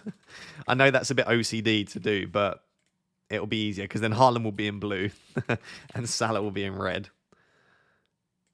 The stats So, yeah. Salah's better for assists, better for expected assists, but expected points, XG, and goals are all better for Haaland. The thing is, like, they're different assets, but they will arrive at roughly the same points. But you'd imagine Haaland's is slightly better. In terms of head-to-head total, XG so far, Haaland's on 3.6, Salah's on 1.7. Remember, Haaland has had a penalty, though. If you remove the penalty, it's going to be about 2.8, 2.7. So he still had an extra expected goal. In terms of expected assist, though, Salah's obviously up at 1 and Haaland's at 0.1. So I think Haaland's a slightly better asset. He's got greater goal threat. But I'm not sure there's like that much in it. Like points predictions for just Game Week 4. Wait, what am I doing? Game Week 4. Why is he that much lower? Oh, his minutes have been dropped potentially due to the... Okay. If you upped his minutes to 90, he'd be higher, I would imagine, than Salah. That would be my prediction anyway. I feel like I just waffled there. Haaland's data is better than Salah's. A lot better for goal threat. Salah's got greater assist threat. It equals out roughly, but Haaland is just a better asset. He's more money, though, which is why lots don't own him. But I feel like if you have Haaland, you captain Haaland. That's just for me what I would do. David says, hi, Ross. Would you take Vardy, Saka to Salah, Lewis for a -4? I'm planning to game week 6 wildcard to bring Saka back in. Yeah, I'd be very tempted. I would be very tempted because you still have the Man City cover. You get Salah in. You can wildcard Saka back in. I'd be very tempted by that one, David, yeah. Richard says, Nketiah is a good shout this week. He has tweeted he will play. Has he? Yeah, but we don't know if he'll start. We don't know how many minutes he'll get. Like, yeah, we think he'll play. I still think he is good, by the way, but I wouldn't say his tweet. Unless he's literally said, I will start and play 90. I don't think that the tweet means too much. But yeah, I do think Nketiah is a good shout. If you're not convinced by Welbeck or João Pedro, or let's say you've already got one of them and you don't want to double up, you could definitely do worse. I'm going to try and click my back here. That is too loud. My back is a mess. I'm like an old man. This doesn't help the claims that I'm actually 27. Mr. Martin says, good day, mate. Week full of dilemmas. I'm starting Porro before Robinson, starting Minte before Rodgers, and selling Gordon for Eze for free. Do you agree with my decisions? Okay. Starting Porro before Robinson. Don't mind that. Starting Minte before Rodgers. Agree. Selling Gordon for Eze for free. I agree with all 3 of your decisions. 3 for 3. No issues there. Max says, how's it, guys? FPL is back. Start 2 of Rodgers, Welbeck, Smith Rowe, hoping to continue the great start to the season. I would start Rodgers and Welbeck and bench Smith Rowe. And thank you for being a member for 35 months. That is crazy.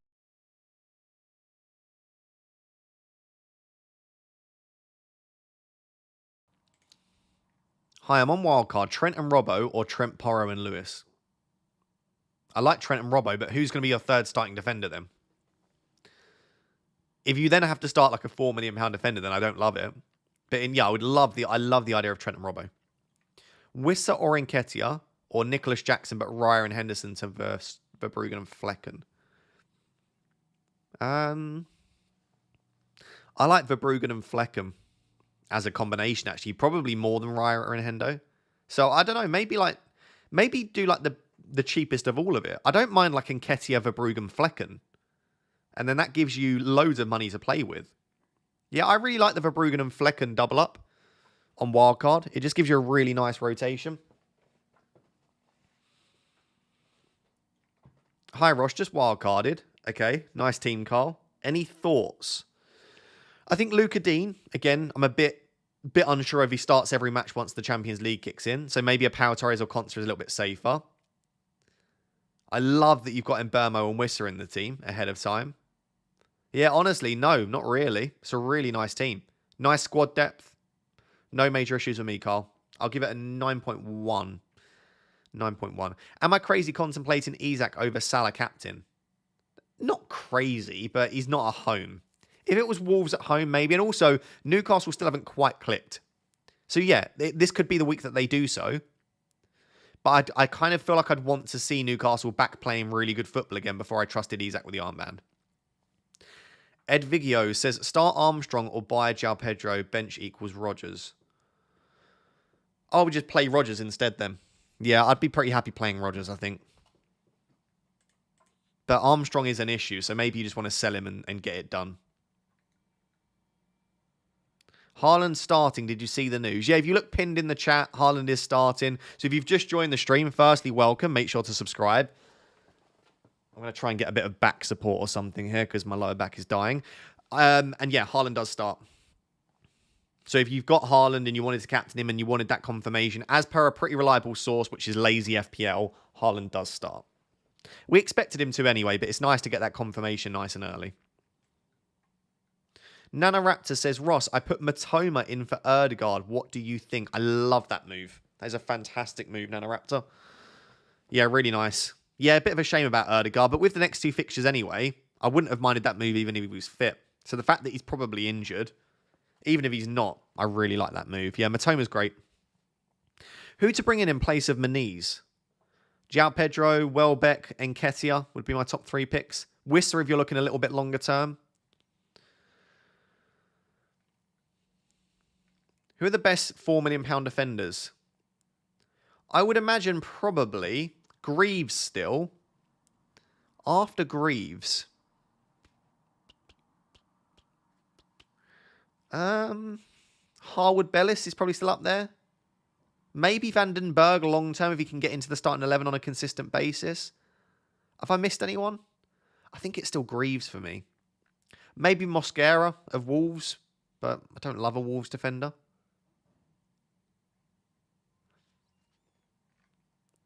Solanke or Jackson on Wildcard? I think I'd go Jackson. Carl has become a Raptor 1 member. Thank you very much, Carl. I appreciate that. Yeah, Keane could be an okay shout until obviously Branthwaite's back. Yeah, it's not an awful shout, to be honest.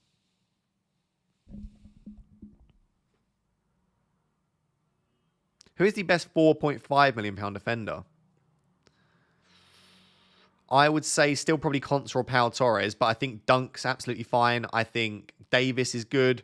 Robinson, Lewis. I don't know if I have this graphic still. One sec. Let me see if I have the graphic available. No, I don't have it. Okay, that's fine. If you go back to my Game Week preview video, I spoke about the best £4.5 million defenders in that. So if you want a little section on the best 4.5 defenders, skip off the stream for a second, go and watch my Game Week preview video and then come back. Stevens is a good 4 million defender. He's owned by only 1%, so we won't drop in price and played every single game 90 minutes. Yeah, not bad as well. Good shout. Who are the best Brighton players this week? Oh, it's Dunk or Van Hecke are both fine in defence. They'll both start. You could take a cheeky punt on Estepinian if you think he will start.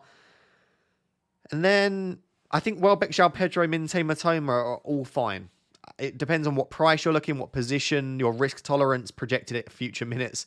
All 4 of them, though, I'd have no issue transferring him.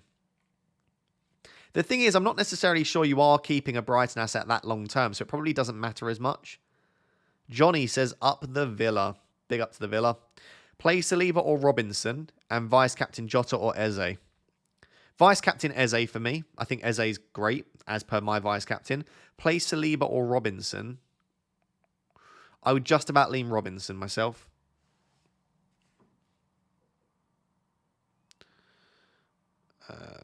FPL Pickles asking, should I make my transfers now?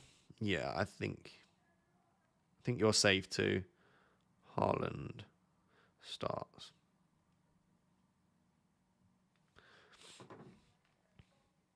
Would you rather start Porro or Robinson? I think I'm actually leaning towards Porro, you know. Because I don't think either keep a clean sheet, and Porro is just more attacking than Robinson. But you would say that overall Robinson's got a slightly greater chance for a clean sheet. Did Rob T FPL do his graphic? Let me have a look actually at the clean sheet odds. Let's go Rob T. There he is. Okay, this graphic from Rob T FPL is very useful each week. Oh, you're not going to be able to see it if I go big though. Cuts it off the screen. Anyway, wait, if I do it like that, will you see it? Not really either. Anyway, he's suggesting, or the odds are suggesting, that Fulham have a 24% chance for a clean sheet, and Spurs have a 17% chance. So, yeah, Robinson's got a slightly greater chance for a clean sheet, but I think Porro's got more than a 7% greater chance for an attacking return than Robinson, I would probably predict. Arsenal only with a 22% chance for a clean sheet, by the way. Crystal Palace 40%, Liverpool 44%, City with a 50% chance for a clean sheet. Crazy high. Rico Lewis owners are loving life, and Guardiola owners. Anyway, yeah, I'd probably start Porro ahead of Robinson just about.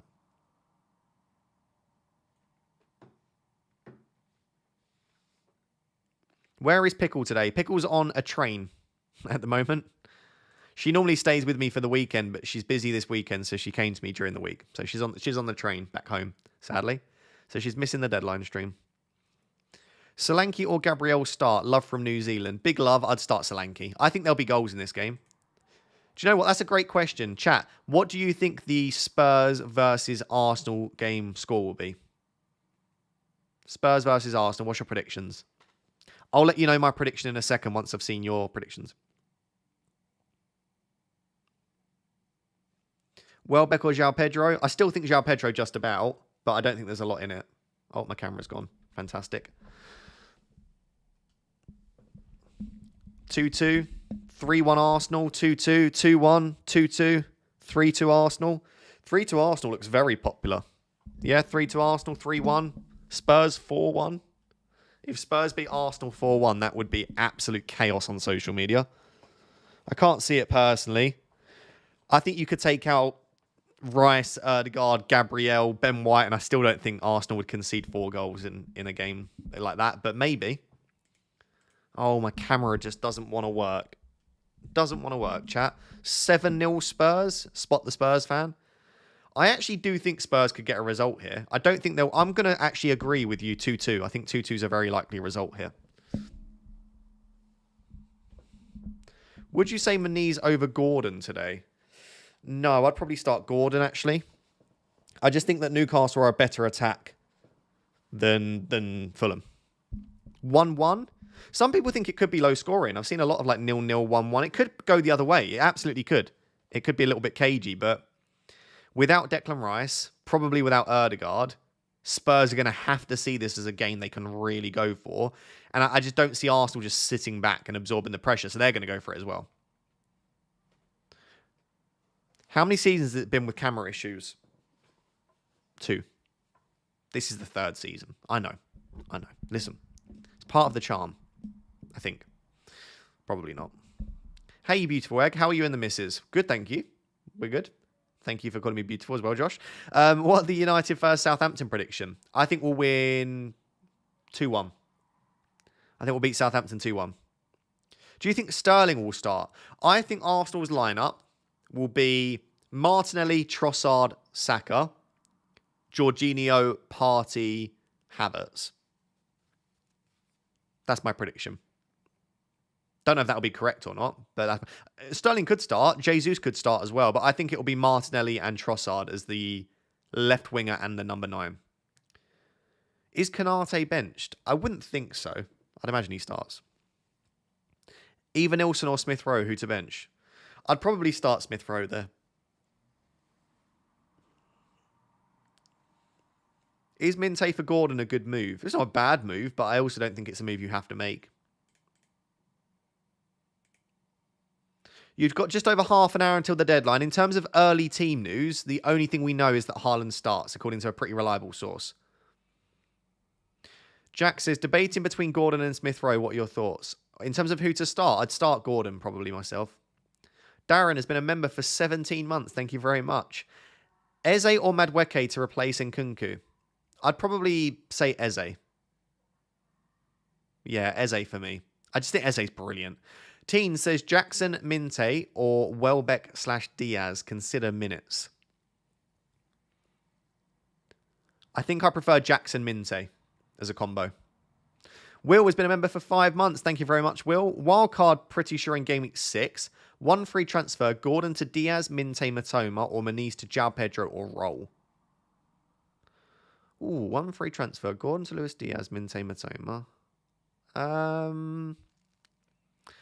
I think I would roll, but I prefer Meniz to João Pedro if you're going to make one of the moves, Will. I mean, I've got a similar situation where I could do that myself, but I'm going to roll.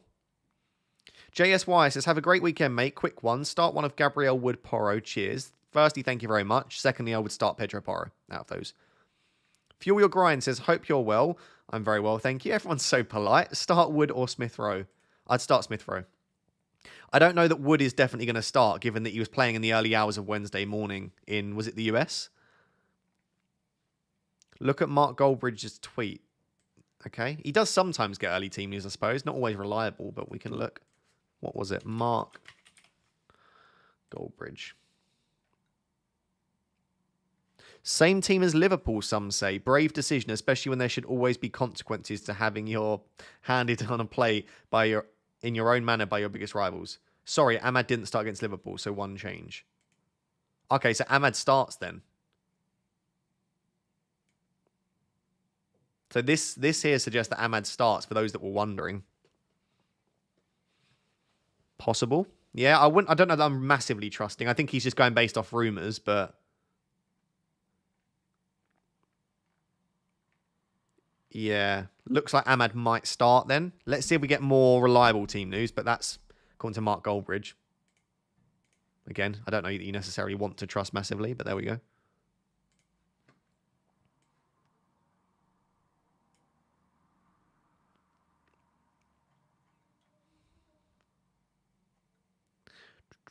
Mark does get it wrong sometimes. Yeah, that's what I said. Yeah, exactly.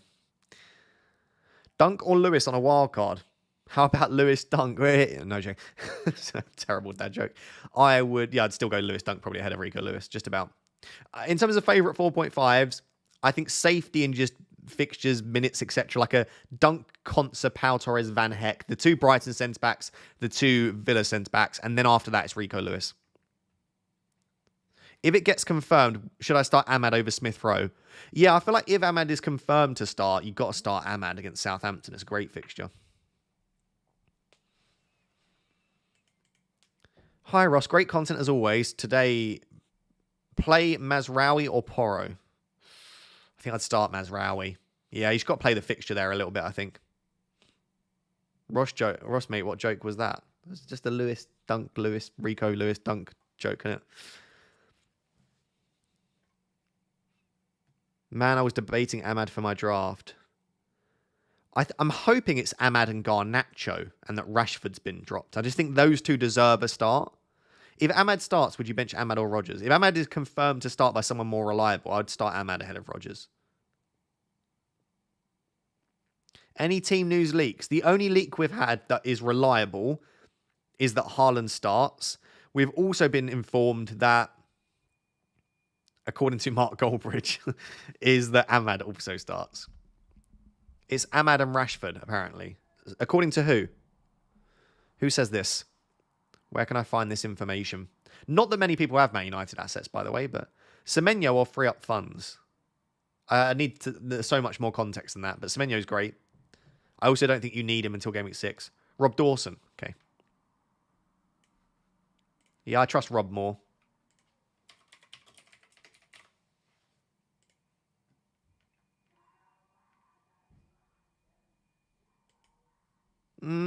It's sort of like one of those where he's not saying it's a leak. He's saying what he's expecting, but it probably is a leak. I feel like there's enough noise to say that Ahmad probably does start.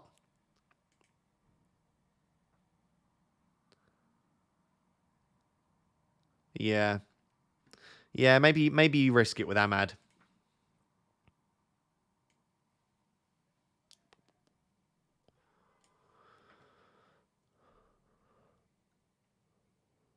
According to Garnacho, like the CR7 comment, we know Ten Hag will punish you for that. You don't start when you like something like that. Maybe. Yeah. I equally just think that's such a small... Yeah, I do get it. I do get it. I just hope Garnacho... Garnacho deserves to start, but it sounds like it's Ahmad and Rashford. So if you've got Garnacho still... I mean, let's wait to see if we get a little bit more info, but it's not great, is it?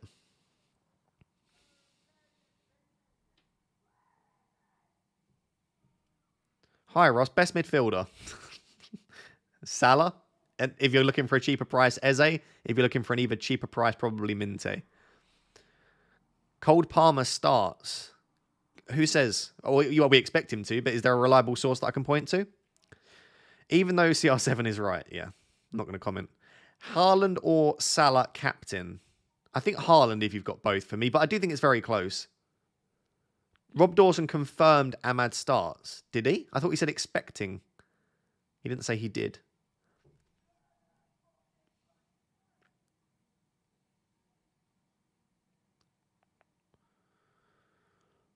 Garnacho and Ahmad should start. They should, but it sounds like it's more likely to be Rashford, sadly.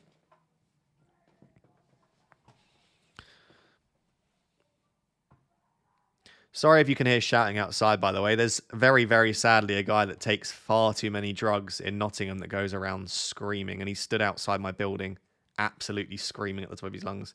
He can scream like that for like 6 hours at a time, so sorry if that's being picked up on the mic. Do we think Watkins is going to start? Yeah, Watkins should start, I'd imagine. I don't know, but I would imagine. Can you see my message on Twitter? I can have a look. Who are you? I don't see a message at the moment. So, no. Unless you messaged on a previous day. For the millionth time, we don't hear any noise. Yeah, but some people do if they've got their headphones turned up very loud. Yeah, it's mental. He must not own Haaland. Are you saying that's where I'm declining to?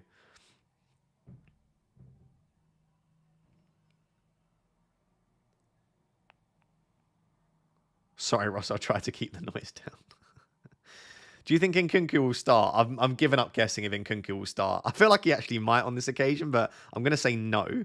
Just because, you know. I sent a gift here in the chat. Oh, let me have a look. Oh, I see it. I see what you mean. You said a message, so I assumed it was like a DM. Muniz and Saka or Palmer and João Pedro for free? I'd be tempted to just keep Saka and just do the Muniz to João Pedro move if you've got 2 free transfers.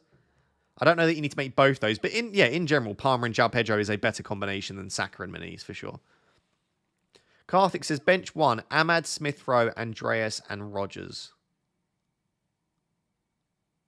Ooh, that's tough.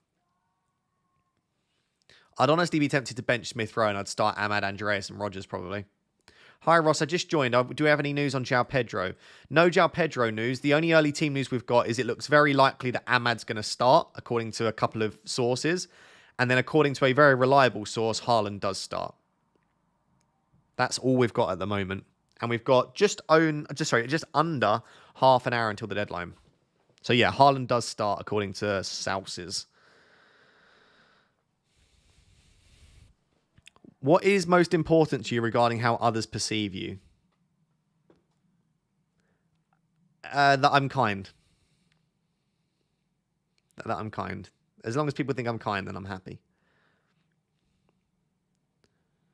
Is this the final team, Rossi? Very likely, yeah. I could make some transfers, but I think I want to roll. I want to get back to a position of strength. And I feel like running week to week with 1 free transfer, it doesn't give me much flexibility. So yeah, I'm going to do it. I think. There is still the possibility... Sorry, I had to remove a pillow behind my back. There is the possibility that I make a transfer. If I do, it will be Cannon to João Pedro or Welbeck, or it will be Rogers to Bruno Fernandes, but I don't think I'm going to do it. The kindest. Thank you, Mum. My mum thinks I'm kind. That's all that matters. What's the missus doing this week in FPL? The missus is selling Saka and Isak for Salah and Welbeck. She likes to go a little bit different, and she doesn't like that everyone else has João Pedro. So there we go. Should I start Gabriel or Nkunku? I'd maybe take a punt on Nkunku, you know. Hi, Ross. Would you suggest a -4 with Haaland and Murphy being sold and buying Salah and Jackson? No, not in a million years. I wouldn't sell Haaland to buy Salah, even for free, let alone for a hit.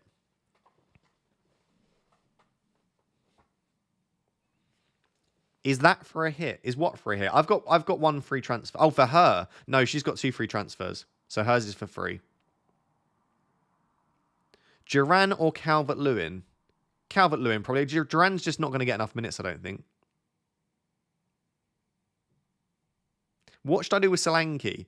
If you feel like selling Solanke can move you towards a team that you want to have, then sell him. Otherwise, keep him, because he's got Brentford at home next week, which is a very decent fixture.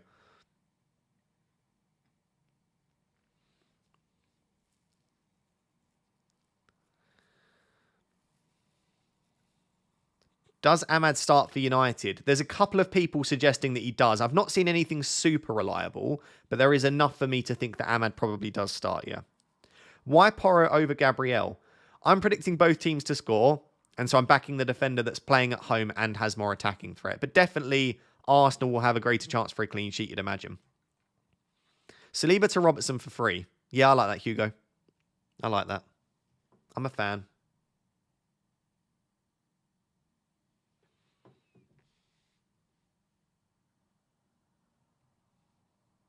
If Ahmad starts, would you do Saliba to Trent for free?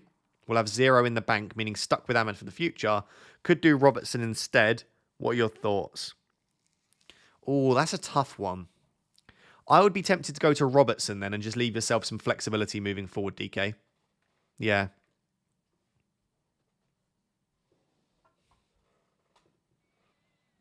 KDB and Lewis start. Leak from FPL Tips Zone. I don't know who that is, so I'm not going to trust that. I mean, they probably do, but it's not an account that I know. Which means I've either blocked them or they've not had a track history of being reliable. Hi, Ross. Should I sign Jota or Eze for Bruno, or do I risk it and keep Bruno? Oh, you absolutely keep... I'm tempted to buy Bruno. You absolutely keep Bruno this week. I would go as far as saying it's bad management to sell Bruno this week. I truly mean that. Unless you're on a wild card, in which case, obviously, it's different. But Meniz, Pedro, or Welbeck. Don't like Meniz. What are your thoughts? I don't love Meniz either. I think probably Pedro, Welbeck, Meniz in that order. That would be the way I would lean. Tempted to triple captain Haaland. What is your thoughts? My thoughts are that there are much better fixtures for Haaland and for Man City than Brentford at home. In fact, if we actually take a look right now, it's there's upcoming. There are much better fixtures. Game week 7 against Fulham at home is much better than Brentford at home for me. Southampton at home is much better. Later on in the season, Leicester at home in 30 is much better. And then if you don't want to captain Haaland, you could triple captain Salah, of course. Salah, nothing coming up soon. Southampton away is not awful. Fulham at home, I would say I would prefer. Leicester at home. And then you've got Southampton at home in 28. Also, there might be a double game week where you could play it. I don't think Brentford at home is a triple captain fixture for me. I mean, I did say that against West Ham, though, and he goes out and scores a hat-trick. So he's clearly in a good run of form. We know he's on a hot streak, and we know he can score a hat-trick against quite literally anyone. But I do still think you need to target the fixture more so. Could you order the main defenders? Yeah, it's like Trent and Robertson would be at the top for me right now. Then maybe like Rico Lewis, Pau Torres, Konsa, Dunk, Van Heck, those sort of 4.5s. I would still want an Arsenal defender, but you don't need one right now. And I also wouldn't mind having Pedro Porro. But just obviously this week it's not ideal. For what it's worth, I still think Munoz is okay. And this week he plays against Leicester at home. You could even go for like a Mark Gay if you wanted to. But Munoz obviously has that additional attacking threat.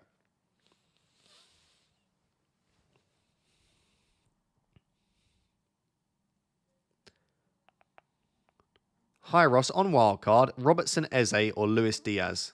That is Rico Lewis and Diaz.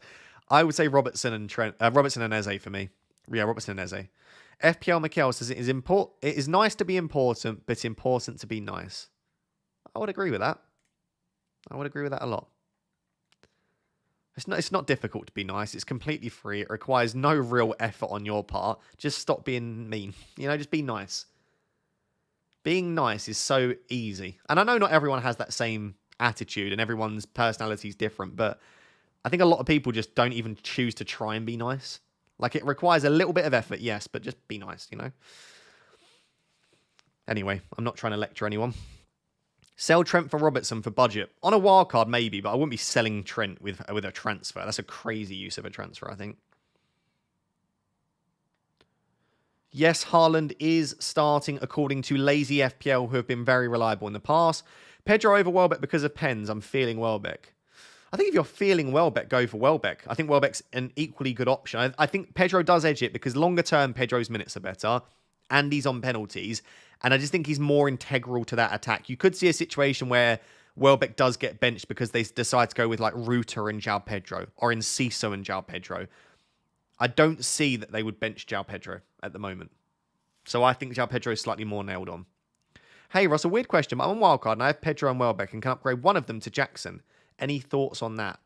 Yeah, I would be very tempted, but I also don't mind the double up of Welbeck and João Pedro, and that gives you so much more money to put into other positions. So considering the price, I think I'd still probably go for João Pedro and Welbeck, you know? Hatik says, Hi Raptor, love your content. Option 1, roll the 3 free transfers. Option 2, Kai to a Brighton attacker. Option 3, Kai Bruno to Brighton attacker and Parma and get Salah game week 5 for a -4. Or option 4, Kai Bruno and Jota. Right, no. I'd roll. I don't like any of those, Hatik, but if I was to make one of them, it would be Havertz to a Brighton attacker. I really don't like option 3 or option 4, though. I wouldn't want to sell Bruno. I wouldn't want to be taking hits. Yeah, for me, 1, then 2 in order of how I prefer those options.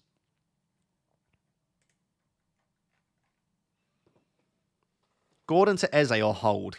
If I didn't have Eze, I'd be very tempted to buy him if it's for free. If it's for a hit, I'm less keen. Why isn't anyone talking about Watkins? What would you like to talk about? I think he'll start. I think he's great, but his minutes aren't very good at the moment. So even if he starts, he'll probably only get 60 to 70 minutes, you'd imagine. But yeah, I do think he will start. Is there a chance that Duran starts and Watkins is coming off the bench? Yeah, possible. He could still get something off the bench, though, so I don't think it's worth risking it to sell him, I should say. But I also wouldn't go out there and buy him at the moment, I don't think, because of the minutes and because of the doubts around his fitness. Hi, Ross. Rate my wildcard. Raya, Fabianski, Trent, Robbo, Powell, Pinnock, Greaves, Salah, Eze, and Burmo, Semenyo, Rogers, Haaland, Pedro, Welbeck. Have 1.2 in the bank. Use it somewhere, if so, where? No, that's a brilliant team. I'd leave that 1.2 in the bank for a rainy day. I really like that team, Samak. No big issues from me. Hi, Ross. Bringing in Salah in for Saka. Second transfer, Isak to João Pedro or Jota to Minte Rogers. Isak to João Pedro, probably. Pau or Mikalenko on wildcard. Mikalenko could drop to 4.3 tomorrow. Yeah, I won't go Mikalenko right now. I'd go for Pau Torres.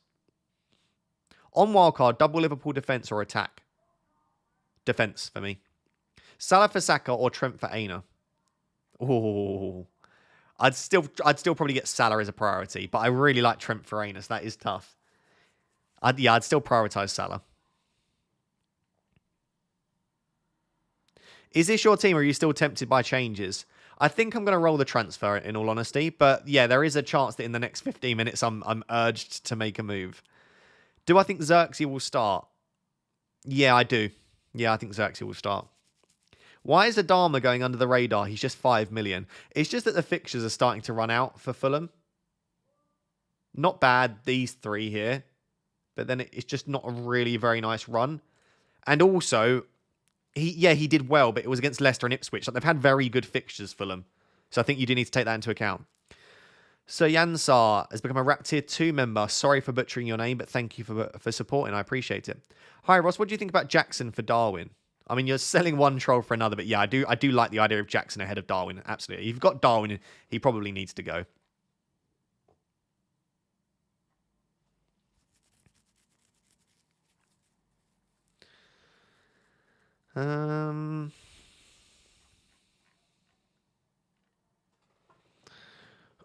Oh, my lower back's dying. Why Porro over Gabriel? I think I just said, I expect both teams to score. Porro's more attacking. So that's it. If I expected Arsenal to keep a clean sheet, or if I thought there was a good chance of it, I would. And I think if Declan Rice was fit and available, as was Erdegaard, absolutely, I would probably start Gabriel. But I think if they lose those two, that midfield is so weak. That's going to really get overrun. That's no disrespect to Partey, Jorginho, Havertz, whoever plays in midfield. It's just a very weak midfield in comparison to that Rice, Partey, Erdegaard midfield, which is so much stronger. Who do you think starts in attack for Liverpool? I think Jota, Salah, and then one of Gakpo or Diaz. I actually think there's a chance Diaz doesn't start, but I think he will start, and I think he'll come off the bench. Oh, sorry, Gakpo will come off the bench. Basically, I think it'll be Diaz, Jota, and Salah again, but I do think there is a chance that Gakpo starts this one. Chat, what is Eggman planning to do? I'm planning to roll. I know it's not the best team. People are roasting my team all over the place, but it's also not an awful team. And I could still foresee it doing quite well. Is Collins a good option for wildcard?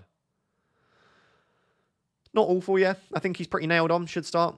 I think a clean sheet is likely for Arsenal. They will play deeper.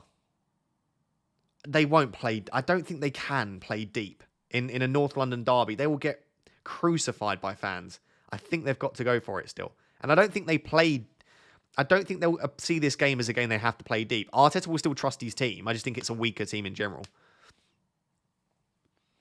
Why not Cannon to João Pedro? It's a possibility. I've thought about it. The reason for no Cannon to João Pedro is just it makes me have to then bench Rodgers or Muniz. And then I still then go into next week with less money in the bank and another free transfer that's been used. I just want to get into a position of strength where I have transfers to use. And I feel like every week I'm making transfers. And it's not an issue, but I just want to get back to it. Without Haaland and Salah, you will fall too far behind to make up a decent rank at the end of the season. Wake up. Fair enough if you think that. That's okay. Yeah, Haaland starts. If you've just joined, by the way, welcome. Make sure to subscribe to the YouTube channel. Go down, click that button. But yeah, Haaland does start. Haaland starts. Also, there are very strong rumours that Ahmad starts if you've got him. I think they're the only two pieces of team news we've had. There are rumours that the Man United side is basically unchanged bar Ahmad coming in, but I've not seen that fully confirmed. And yeah, Haaland has been leaked to be starting by someone that is very reliable. So I would feel pretty happy trusting that Haaland's going to start. Dark Arts 1878 says, rate my wildcard. Leno, Trent, Powell, Lewis, Eze, Madueke, Salah, Diaz, Haaland, Muniz, Pedro. Bench of Turner, Semenyo, Keane, Robinson. I love it, other than I don't know that Leno's the best keeper. And I wouldn't have Muniz. I think you've got too many Fulham there. The fact that you've got triple Fulham on a wildcard, I don't think the fixtures or the performances scream out triple Fulham. I'd replace Leno. I'd be tempted to replace Robinson, and I'd probably replace Muniz. And I'd rather have someone like Welbeck and Nketiah, Wissa in that Muniz spot. Robertson or Alisson for 0.5 less on wildcard. Still Robertson for me. Still Robertson. I do like Alisson, but I think Robertson. Isak or Watkins on wildcard. We'll move to Havertz in game week 6. If it's for the next two fixtures alone, I'd take a punt on Watkins. Just about. Saka to Salah for free. Sorry about my camera being a bit laggy, by the way, chat. It's just my computer's struggling a little bit. Saka to Salah for free, or Jota and Isak to Salah and João Pedro for a -4. Okay, Saka to Salah for free. Like it. I would go Saka to Salah for free. Yeah, that would be my move. Yeah. Sania says, hey Ross, Gibbs White to Eze for free or Anderson to Gay? Yeah, Gibbs White to Eze for free. Love that. Eze's brilliant. Hey again, Ross, can you rate my wildcard? Of course. Raya, Trent, Collins, Konsa, Pedro Porro, Greaves, Salah, Minte, Rodgers, Mbeumo, Semenyo, João Pedro, Welbeck, Haaland. Like 9.6, 9.7. It's got everything really, hasn't it? No Eze. Yeah, maybe I'm dropping that actually. I would want Eze in there. I'd be tempted to go for Eze instead of, Mbeumo and then make the move in a couple of weeks. I'd really want Eze for this week. I think it's a really good fixture for him. And I feel like he's been unlucky not to get more thus far.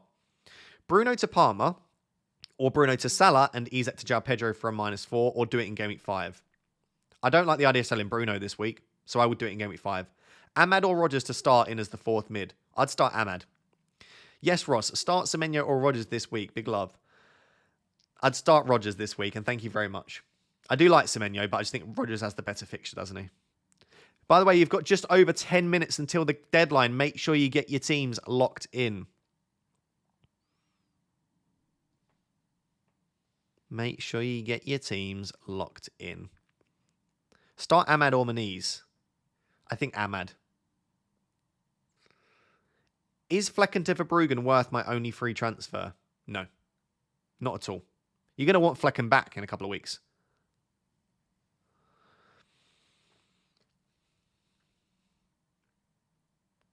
Hi, Ross. Start Muniz or Saka? Saka. Still. I still think Saka's just so good, isn't he? Yeah. It's not an easy one, though.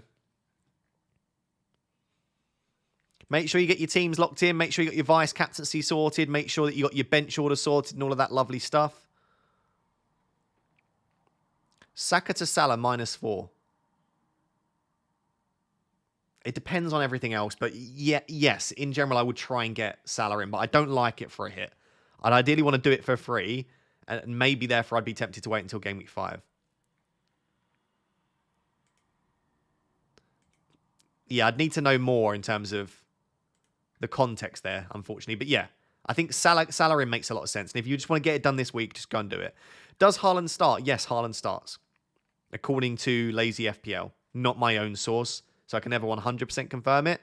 But yes, it looks like Haaland is starting. Start Rodgers or Mbermo. I'd still target the fixture and start Rodgers. Manise 100% bags this week. I really need him to. I would love that so much. I don't think he will, but I would love it if he does. Who to bench from Son, Ahmad, Jota, Salah, or Eze? I think the only one you can bench there is Ahmad. Don't think you can bench any of the other ones.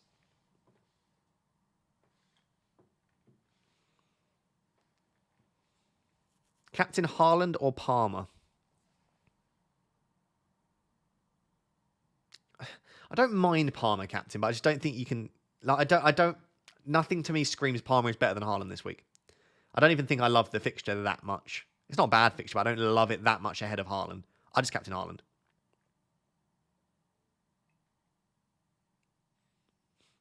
Last one, mate. Rodgers or Smith Rowe? Rodgers for me. Bench one of Jab, Pedro, Solanke, Isak, ESR, Rodgers. Smith Rowe. I'd bench Smith Rowe out of those options. There's nothing wrong with Smith Rowe, by the way, and I keep saying benching when people give me options, but when it's in comparison to players that are getting 90 minutes with equally good fixtures, Smith Rowe's underlying data hasn't been that strong, and he's also not getting more than about 70 minutes, so that's the reason.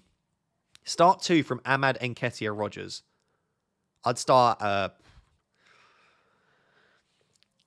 Nketiah and Ahmad, probably.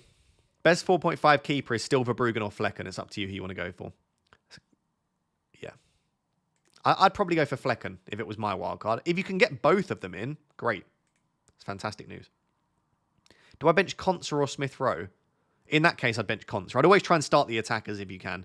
Unless you've got a defender like a Porro that is so attacking and has a good fixture, I'd always tend to favour the attackers. Is it okay to triple up on Liverpool? Yeah, absolutely. Absolutely.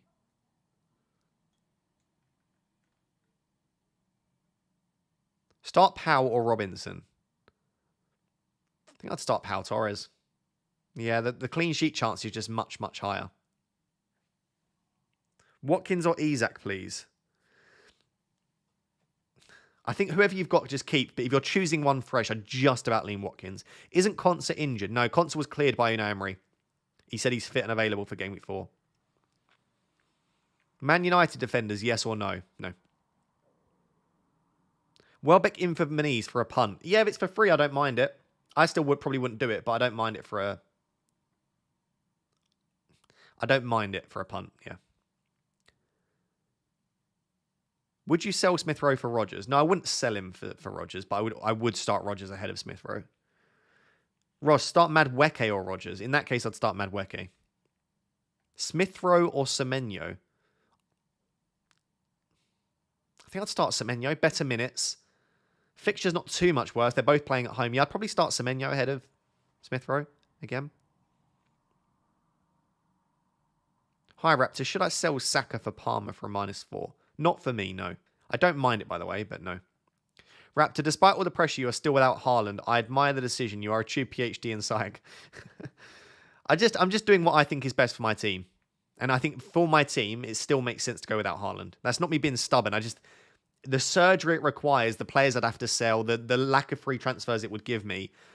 I think, for me, Game Week 7 is the best week to have Haaland. So I'm probably going without Haaland for at least a few more weeks. Which, no, doesn't feel great, but you have to do what's best for your team.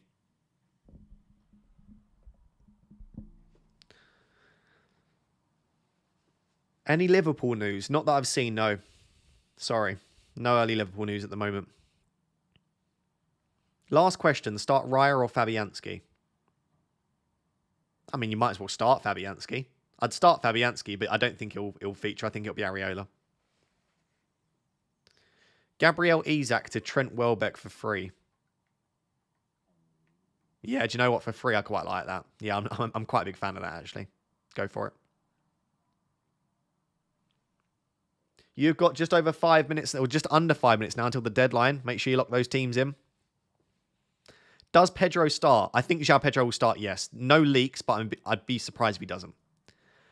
Hi, Ross. Jota and Watkins to Diaz and Isak. If you're on a wild card, no, I just prefer Jota and Watkins, regardless of whether that's a wild card, regardless of whether that's transfers. I just prefer Jota and Watkins, honestly. Hey, Raptor, start Adama or Xerxes? I'd take a punt on Xerxes. He got the chances against Liverpool, so... On wildcard, Lewis and Greaves or Konsa and Davis?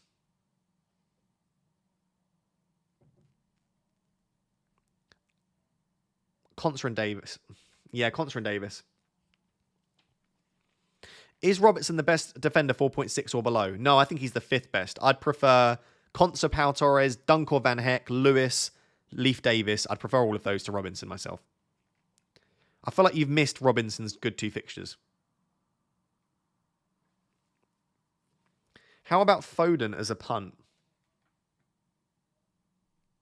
It's a bit early, I think. We just don't know if he's going to start. We don't know how fit and available he is. He's only played 45 minutes so far this season for Man City. He didn't go away with the England team.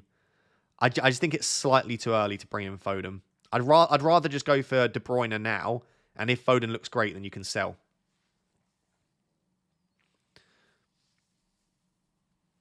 Dunk or Konsa? I think now I'd be tempted to go Dunk, but I think longer term Konsa is probably the slightly better option.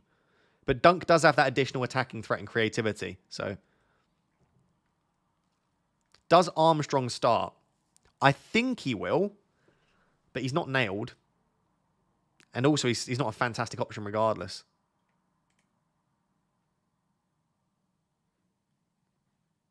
Nice. My chat froze. Oh, it's back. Hello.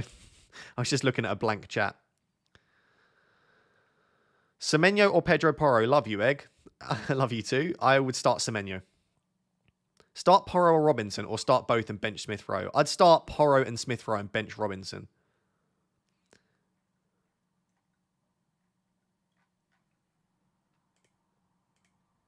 You've got just over 1 minute until the deadline. Get your teams locked in. Stop asking questions and lock your team in. And also stick around. I'll carry on streaming for a little bit after the deadline.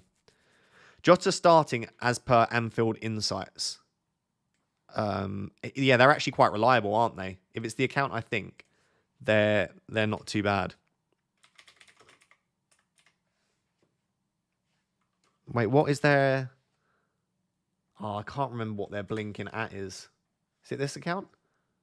No, it's not. I can't remember what their account is. I know the one you mean. Can't find it because the Twitter search function isn't diabolical. But yeah, I think Jota will start regardless anyway. I'd feel pretty happy about that.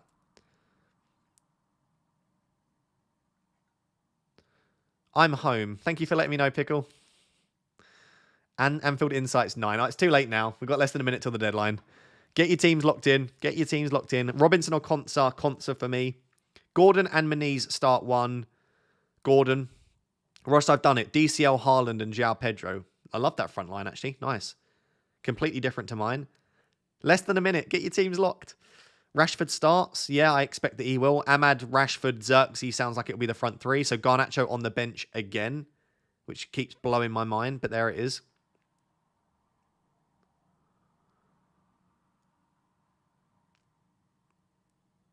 Bench Moniz or Rodgers? I'd just about start Rodgers, I think. Right, I can hear the bell dinging along, which means we are at 11. Make sure you stick around. We will carry on streaming. Don't leave the stream. But if you do leave the stream, make sure to subscribe on the way out. I'd appreciate it. Whoa, that was more eventful than I thought, that deadline stream. That went quite quickly. Yeah, Max with... I think... Oh my god, why is my stream frozen? Hello. Hopefully you can still see me. I think that is the second biggest super chat ever on the channel from Max. And do you know who's the biggest super chat ever on this channel was also Max. He's responsible for the 2 biggest ever super chats. Which is crazy. What a kind man. Right, that is it. We're locked. We are locked. I'll tweet my team out. Then we can chill.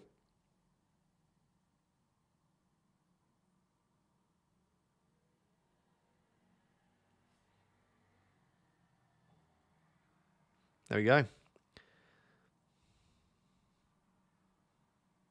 You still playing So-Red? Did you pick up any in-season cards? I've mainly been playing Classic. I can show you my team in a second, actually. I can show you my teams, I guess. But yeah, I am playing So-Red. Right, team tweeted. Is it your own studio you use in London or someone you know? No, what we have to pay for it. I tell you what, FPL Therapy costs me a lot of money. If you want to subscribe to FPL Therapy, by the way, let me show you. FPL Therapy. This is my new podcast. Please go and subscribe. It costs a lot of money. I have to travel from London every week. I have to pay for the studio. Each episode is costing me, I won't give you an exact figure, but each episode of FPL Therapy cost me in the hundreds of pounds. Several hundreds of... So, yeah. I am bleeding money at the moment, so please go subscribe to my podcast, FPL Therapy. If you want to know what it's like, by the way, it's pretty legit. So, I had Fran on last week as a guest.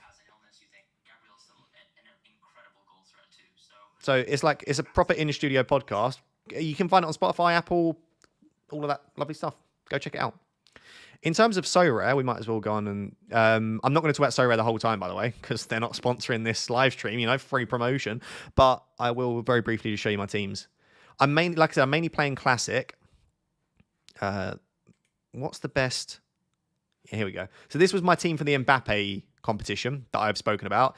And then in terms of my Premier League teams, I'm just doing Classic at the moment. You can't see them all. That's annoying. Wait, if I zoom out... If I zoom out, will you be able to? Oh, it's a bit small. But those are my Prem teams. That's a team I entered into Champion just because I had a few players left over. And then those are my 3 under 23 teams. I've already had one player play and he didn't do particularly well. It's not particularly great, to be honest. I'm hoping that I can do well with my Prem teams, though. They don't look too bad this weekend, especially this one here. But Garnacho's going to be on the bench, which is really annoying. It keeps bloody ruining my Man United lineup because I have Garnacho, and I keep expecting him to start. There we go.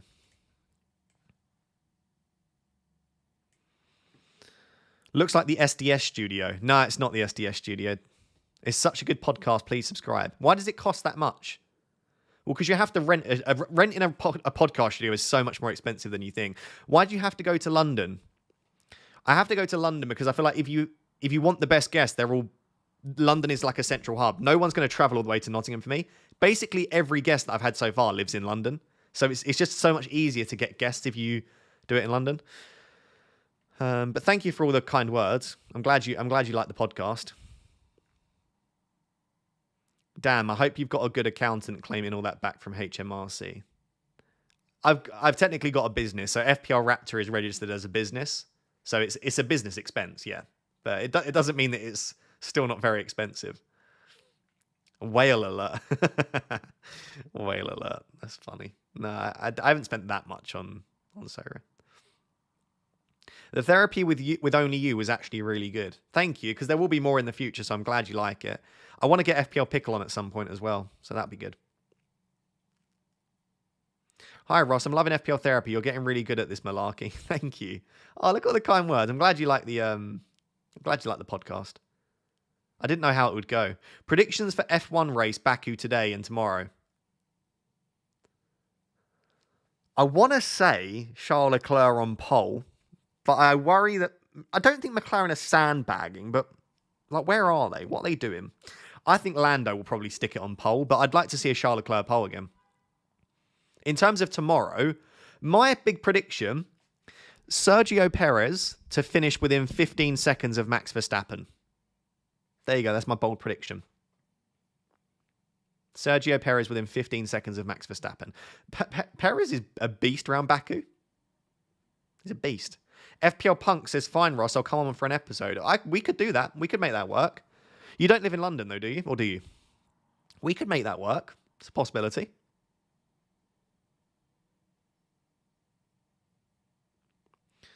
Max win Sappen it is. I don't think Max is going to get a win anytime soon. Don't think he's going to get a win anytime soon, personally. Are you playing UCL this season? I'm not. Just because I've got so much on at the moment. I'm honestly working like 100+ hour weeks. So I've got my PhD, I'm lecturing.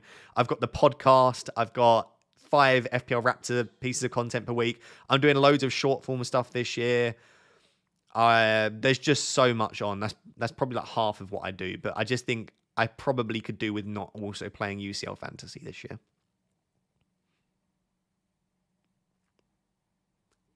You should get some of your FPL casuals. I want to get guests on. My plan for FPL therapy at the moment to get a guest on. I know this sounds like really like elitist, and I don't like the whole like job application vibe.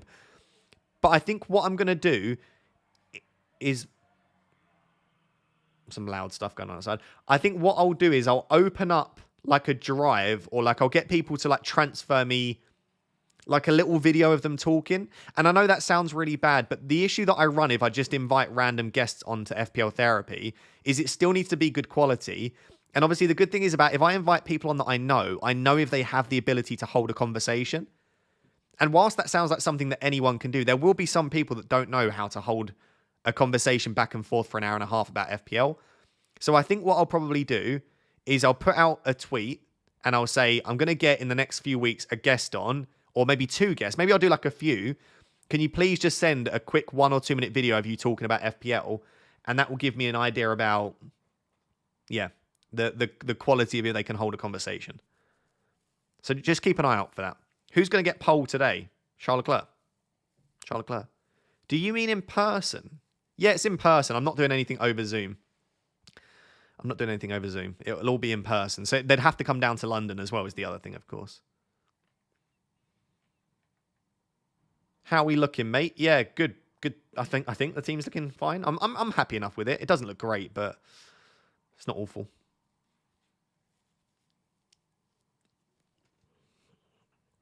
Is the deadline not at 8:30? The deadline's already gone. So the deadline was 8 minutes ago, whatever that is in your time zone. Verstappen pole? Wouldn't be surprised.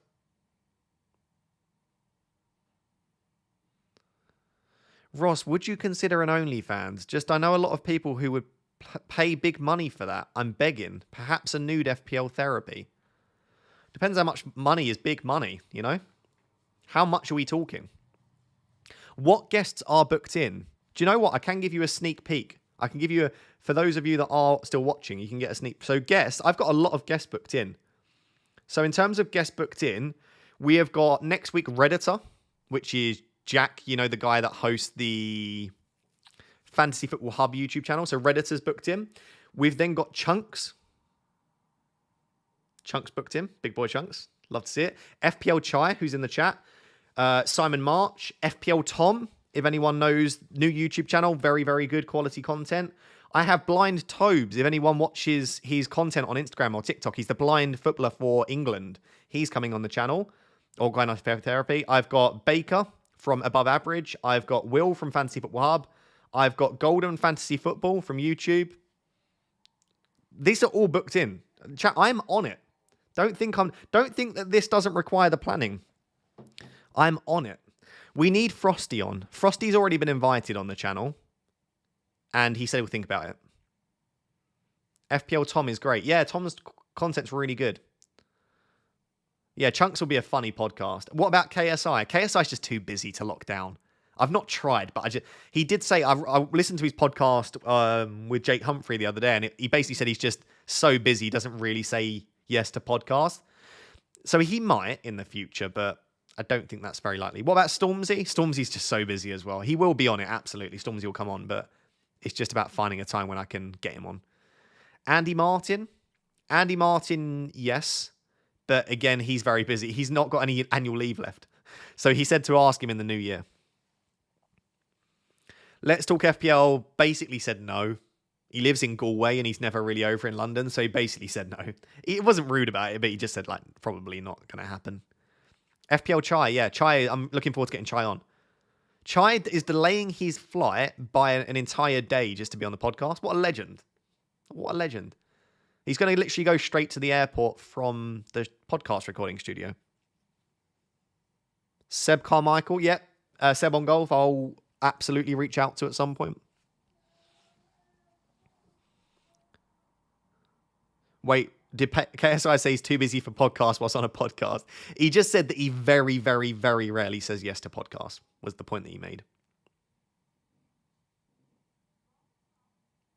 Annual leave. He has almost 500k subs. Surely he's self-employed. Andy Martin doesn't have 500k subs.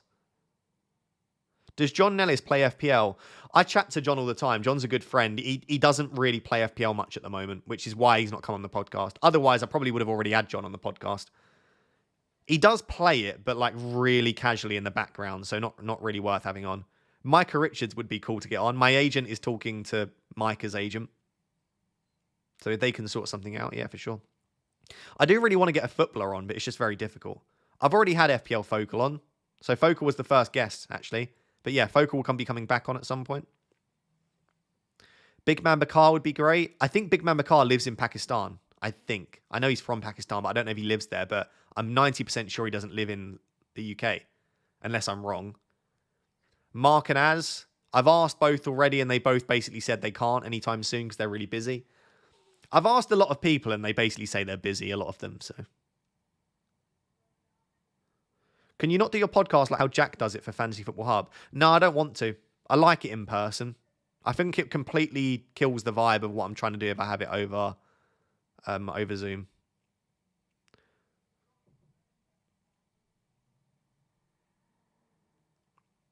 FPL Luke and FPL Haley. What? My sister and my brother-in-law. They will be on at some point.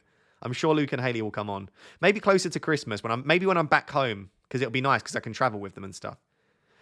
Do you pay guests? I have never paid a guest, and I will never pay a guest, and that's not because I'm being a cheapskate. I don't. If I'm paying someone, it means they don't really want to be on, and I can't think of anything worse than paying someone to come on my podcast that doesn't want to be there and is only doing it for the money. I want people to really want to be on the podcast, and if someone really wants to, I wouldn't have to pay them. Julian Lawrence is everywhere. Yeah, possible. Kelly Sommers. Yep, another option that is on my list. Listen, there are tons of options, and I can repeat guests. Like, I'm pretty sure if next week I brought FPL Harry back onto the podcast, no one's going to be like, oh, I've already had Harry on the podcast. Like, people will like, so yeah, I've got lots of options, basically. But yeah, don't you worry. Lots and lots of exciting guests coming up. Anyway, I'll stop ranting about my podcast. But if you want to know what we're talking about, if you've just joined or if you're still not subscribed, my chat just froze. I was going to spam in the chat my podcast link. There we go. Here is the podcast link. Go subscribe to the YouTube channel. I would really appreciate it. Yeah, repeats are fine, exactly. You're fun to speak to. Should be a pleasure for the guests. Thank you. Gianni would be nice. Gianni would be nice. I've already asked Gianni. Gianni said, what did Gianni say? He basically said, I asked Gianni like a couple of weeks ago. Where is that? I messaged far too many people. What is this about? Wait, what? Oh, here we go. Going to be tricky at the moment because I don't have the time to go into London, and unfortunately I'm rarely there on a Monday already. This is what a lot of people have said. I record on a Monday 1 till 3, so finding people that can make their way to London 1 till 3, it's just not easy.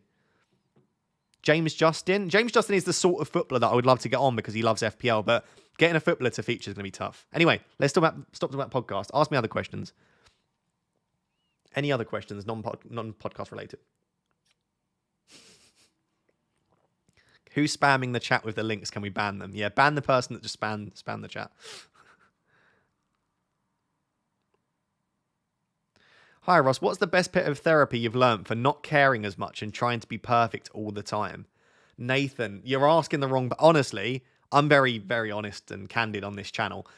That is one of my biggest issues is I'm a perfectionist, but I'm not a perfectionist in the sense that, you know, people say, I'm a perfectionist. And what they mean is they try really hard to be good all the time.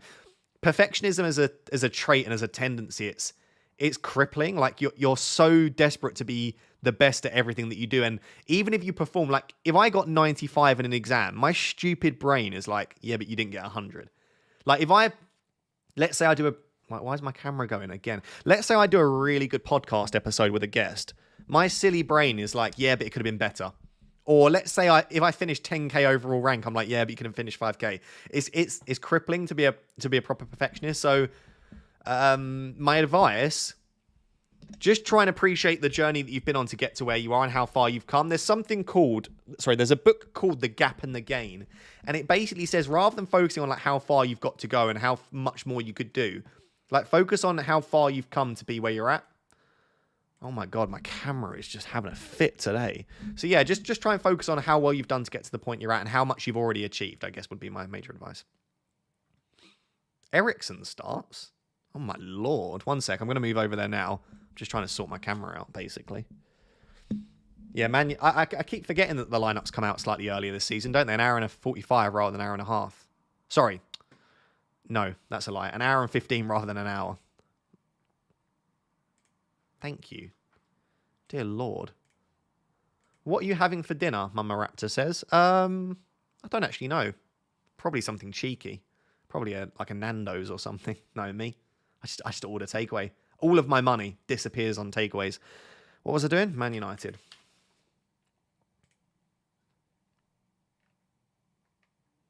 Onana, Mazraoui, Delict, Martinez, Dallo. Midfield, it'll be Ericsson, Mainu. What on earth is that? Is that a pivot of Mainu and Ericsson? Oh, God. I mean, I don't want to criticise Ten Hag before the game's even started. I'm wondering why Ugarte hasn't started. There must be a reason for it. That is just... There's no legs in that team. This is no disrespect to Mainu, but he's not a particularly...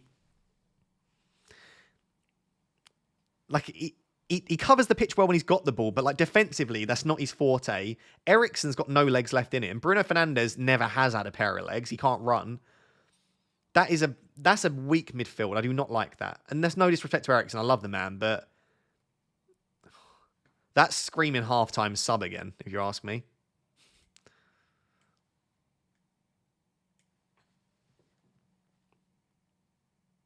No Harwood Bellis and no Armstrong. I didn't even check the Southampton lineup.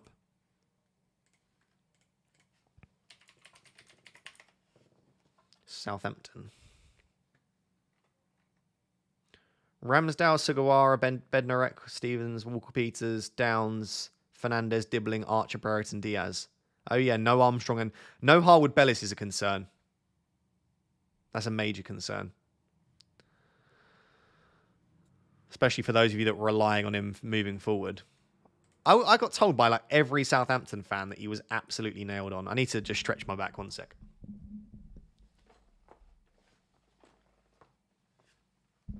I'm such an old man. Oh my God.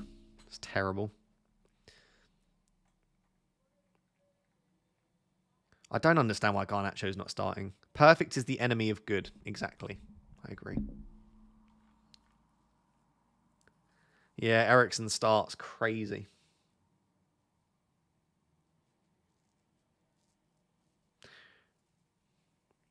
Rosh, do you think it's worth trying at FPL YouTube if you don't have a great overall rank history? I don't have a great overall rank history. I can show you. I can't show you actually because it's updating. My last 3 seasons are pretty good. But when I started, my best season on YouTube when I started YouTube was 129k. I didn't have a great rank history. What I would say, though, is it's very saturated now, the FPL YouTube market. And you've got to have something about you. Like, you've got to be a fantastic presenter. Or you've got to have something like FPL Focal where your graphics are brilliant. Or you've got to have... Or like FPL Harry. I'm not saying he doesn't have other stuff, but his USP is that he is brilliant at FPL. So you have to have a unique selling point. You have to have something that sets you apart from the rest. And you also have to have some ridiculously unwavering commitment to uploading content. Because whilst I was very lucky that my channel blew up very quickly and I've been able to maintain good views across the entire period, I'm very grateful for that. It can be a slog at first to grow. Like, not everyone is that lucky. You might upload 60 videos and still have 1,000 subscribers. And it's like, if you don't have that determination, where if you upload that many videos and you're still not getting seen by many, that you'd want to quit, then maybe you don't start to begin with. Or unless you're just doing it for a bit of fun. And you know, you just can upload 10 videos, see how you get on, go for it. I mean, what is the worst thing that would happen?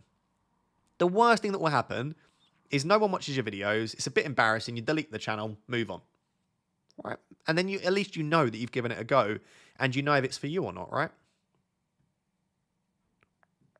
So that's my advice.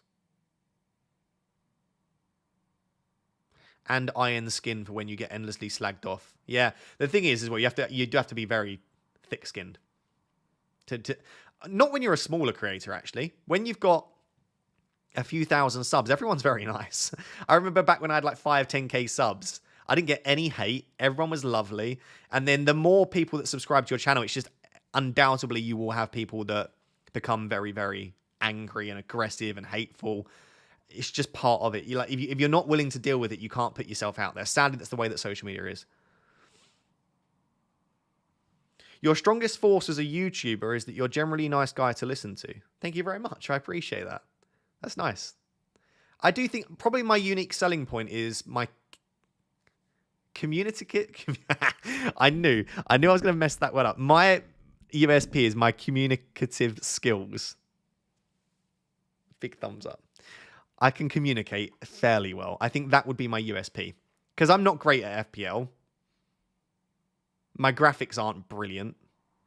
My audio, my visuals, they're nice, but I don't think that's my USP. I think my USP is my ability to explain stuff in a okay way. Ross, have you participated in Hierarchs? I have not, no. I'm reading your book. It's great. Thank you.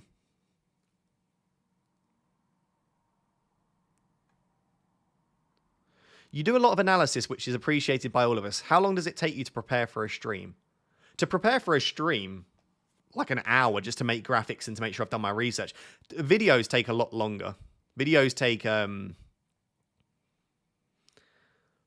can take anywhere from a quick video, start to finish, including graphics, is like 3 hours. If I'm talking about a longer video, like a really in-depth wildcard video or a game week preview, they can take up to about 8 hours. Ross, your USP is your camera. You're not wrong. You're not wrong. You're perfect for me, mate. Oh, I'm so sorry to smack the mic. I was going to try and do a little love heart there.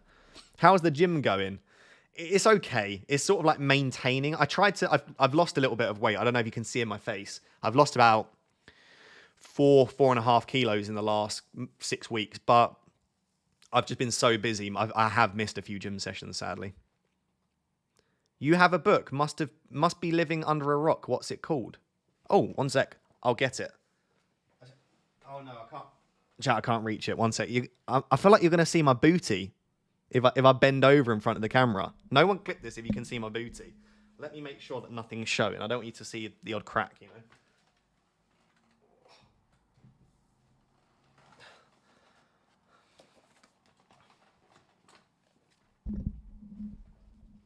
This is my book. FPL Pickle fed the kitten. Oh, there's a kitten that keeps visiting where FPL Pickle lives and is very cute. This is my book. It's an FPL book. Gaining a psychological edge in Fantasy Premier League. Is a very long book. Lots and lots of good stuff. There's like... By the way, I only gain like £1 for every... We saw the booty. Oh, no. I only gain £1 for like every copy I sell, so I'm not doing this to try and make money. But if you're interested, there's like questionnaires and stuff in there. And at the back of the book, there's a like a glossary as well with like different psychological... Oh, no, my camera's died. Bye, camera. With like different psychological words and stuff. And yeah, I'm pretty proud of it. The booty is the USP of the channel. Was my booty actually out? I do apologise. There's no other way for me to get what I needed. It's pretty cool. Check it out if you want. I think there's links in the description. Or just type in on Amazon, the Mind Game FPL. There it is.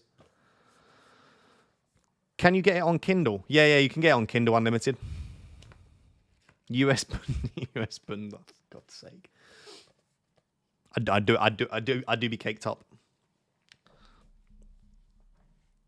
Ross, it's all over the screen. What? For God's sake.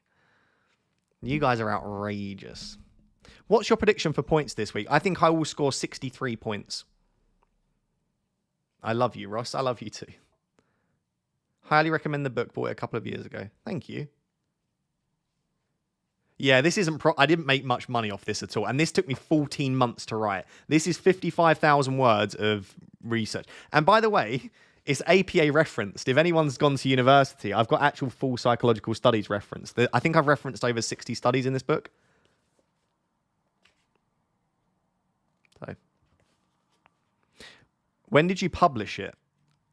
2021? 2021. It's ages ago now.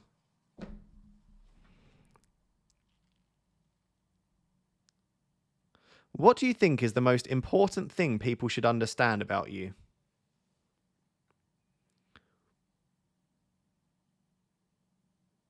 I don't know. Don't know. Like I said, I don't know if it's something that people should know about me, but I always want people to think I'm kind. Because people can be funny, people can be intelligent, people can be successful, but kindness is the most underrated attribute, you know? So just be kind. And I hope people see me as kind. That's it. You know, when people say, like, when you die, what do you want to be known for? I don't care if people remember my YouTube channel. I don't care if people will know that I wrote a book. I don't care if people... I always want to be known as a great husband, a great dad, and a very kind person. And a kind son. And I know that the people around me think that, so that's the most important thing. Why did you choose the name Raptor? Toronto Raptors rather than Jurassic Park? That's basically it.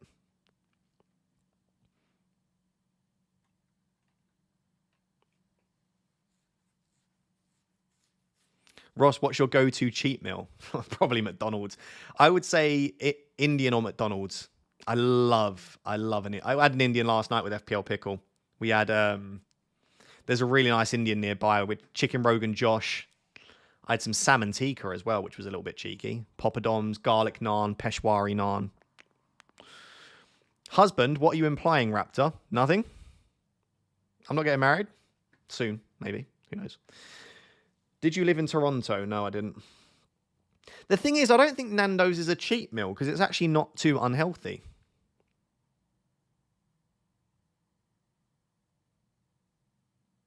Kindness, handsomeness, and baldness, all great USPs.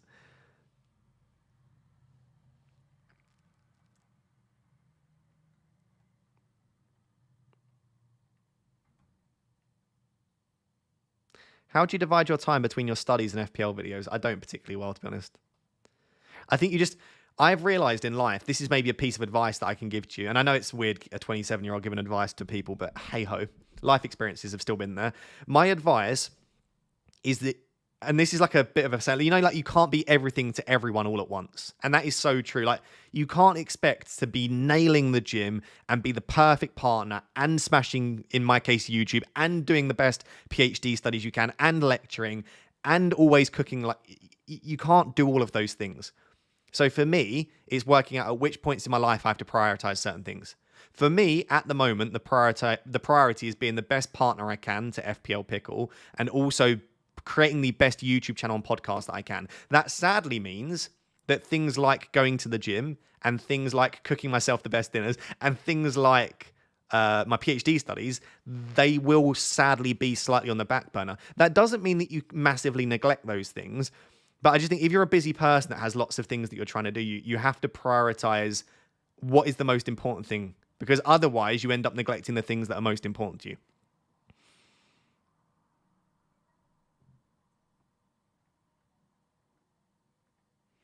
Oh, yeah. If you're not in the UK or not in a country that has Nando's, Nando's is like, it's called like peri peri chicken. It's like spiced chicken dishes with, you can get like garlic bread, corn on the cob, chips. They have like wraps, pittas, chicken thighs. It's very chicken based. In fact, I think they only sell chicken, don't they? They don't sell like beef or pork or anything like that. It's just chicken. Sorry, I'm just going to stretch my back, so I'm just going to lean forward a bit.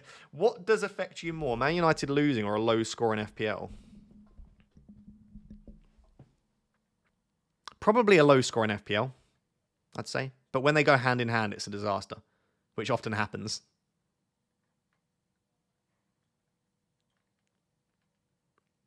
Nando's is a posh KFC. I don't think that, personally. It's completely different because it's like grilled chicken rather than fried chicken. Now, because KFC's fried, right? And most of Nando's is like grilled or at least roasted. Nando's isn't too bad until you have a huge side of chips and garlic bread. You've just exposed me so much. Because what am I going to get if I have Nando's for lunch, which all this Nando's talk is making me want to do? I will probably get chips and garlic bread. What spice do you have on your Nando's? I'm boring. I just go medium. FPL Pickle will have hot, though.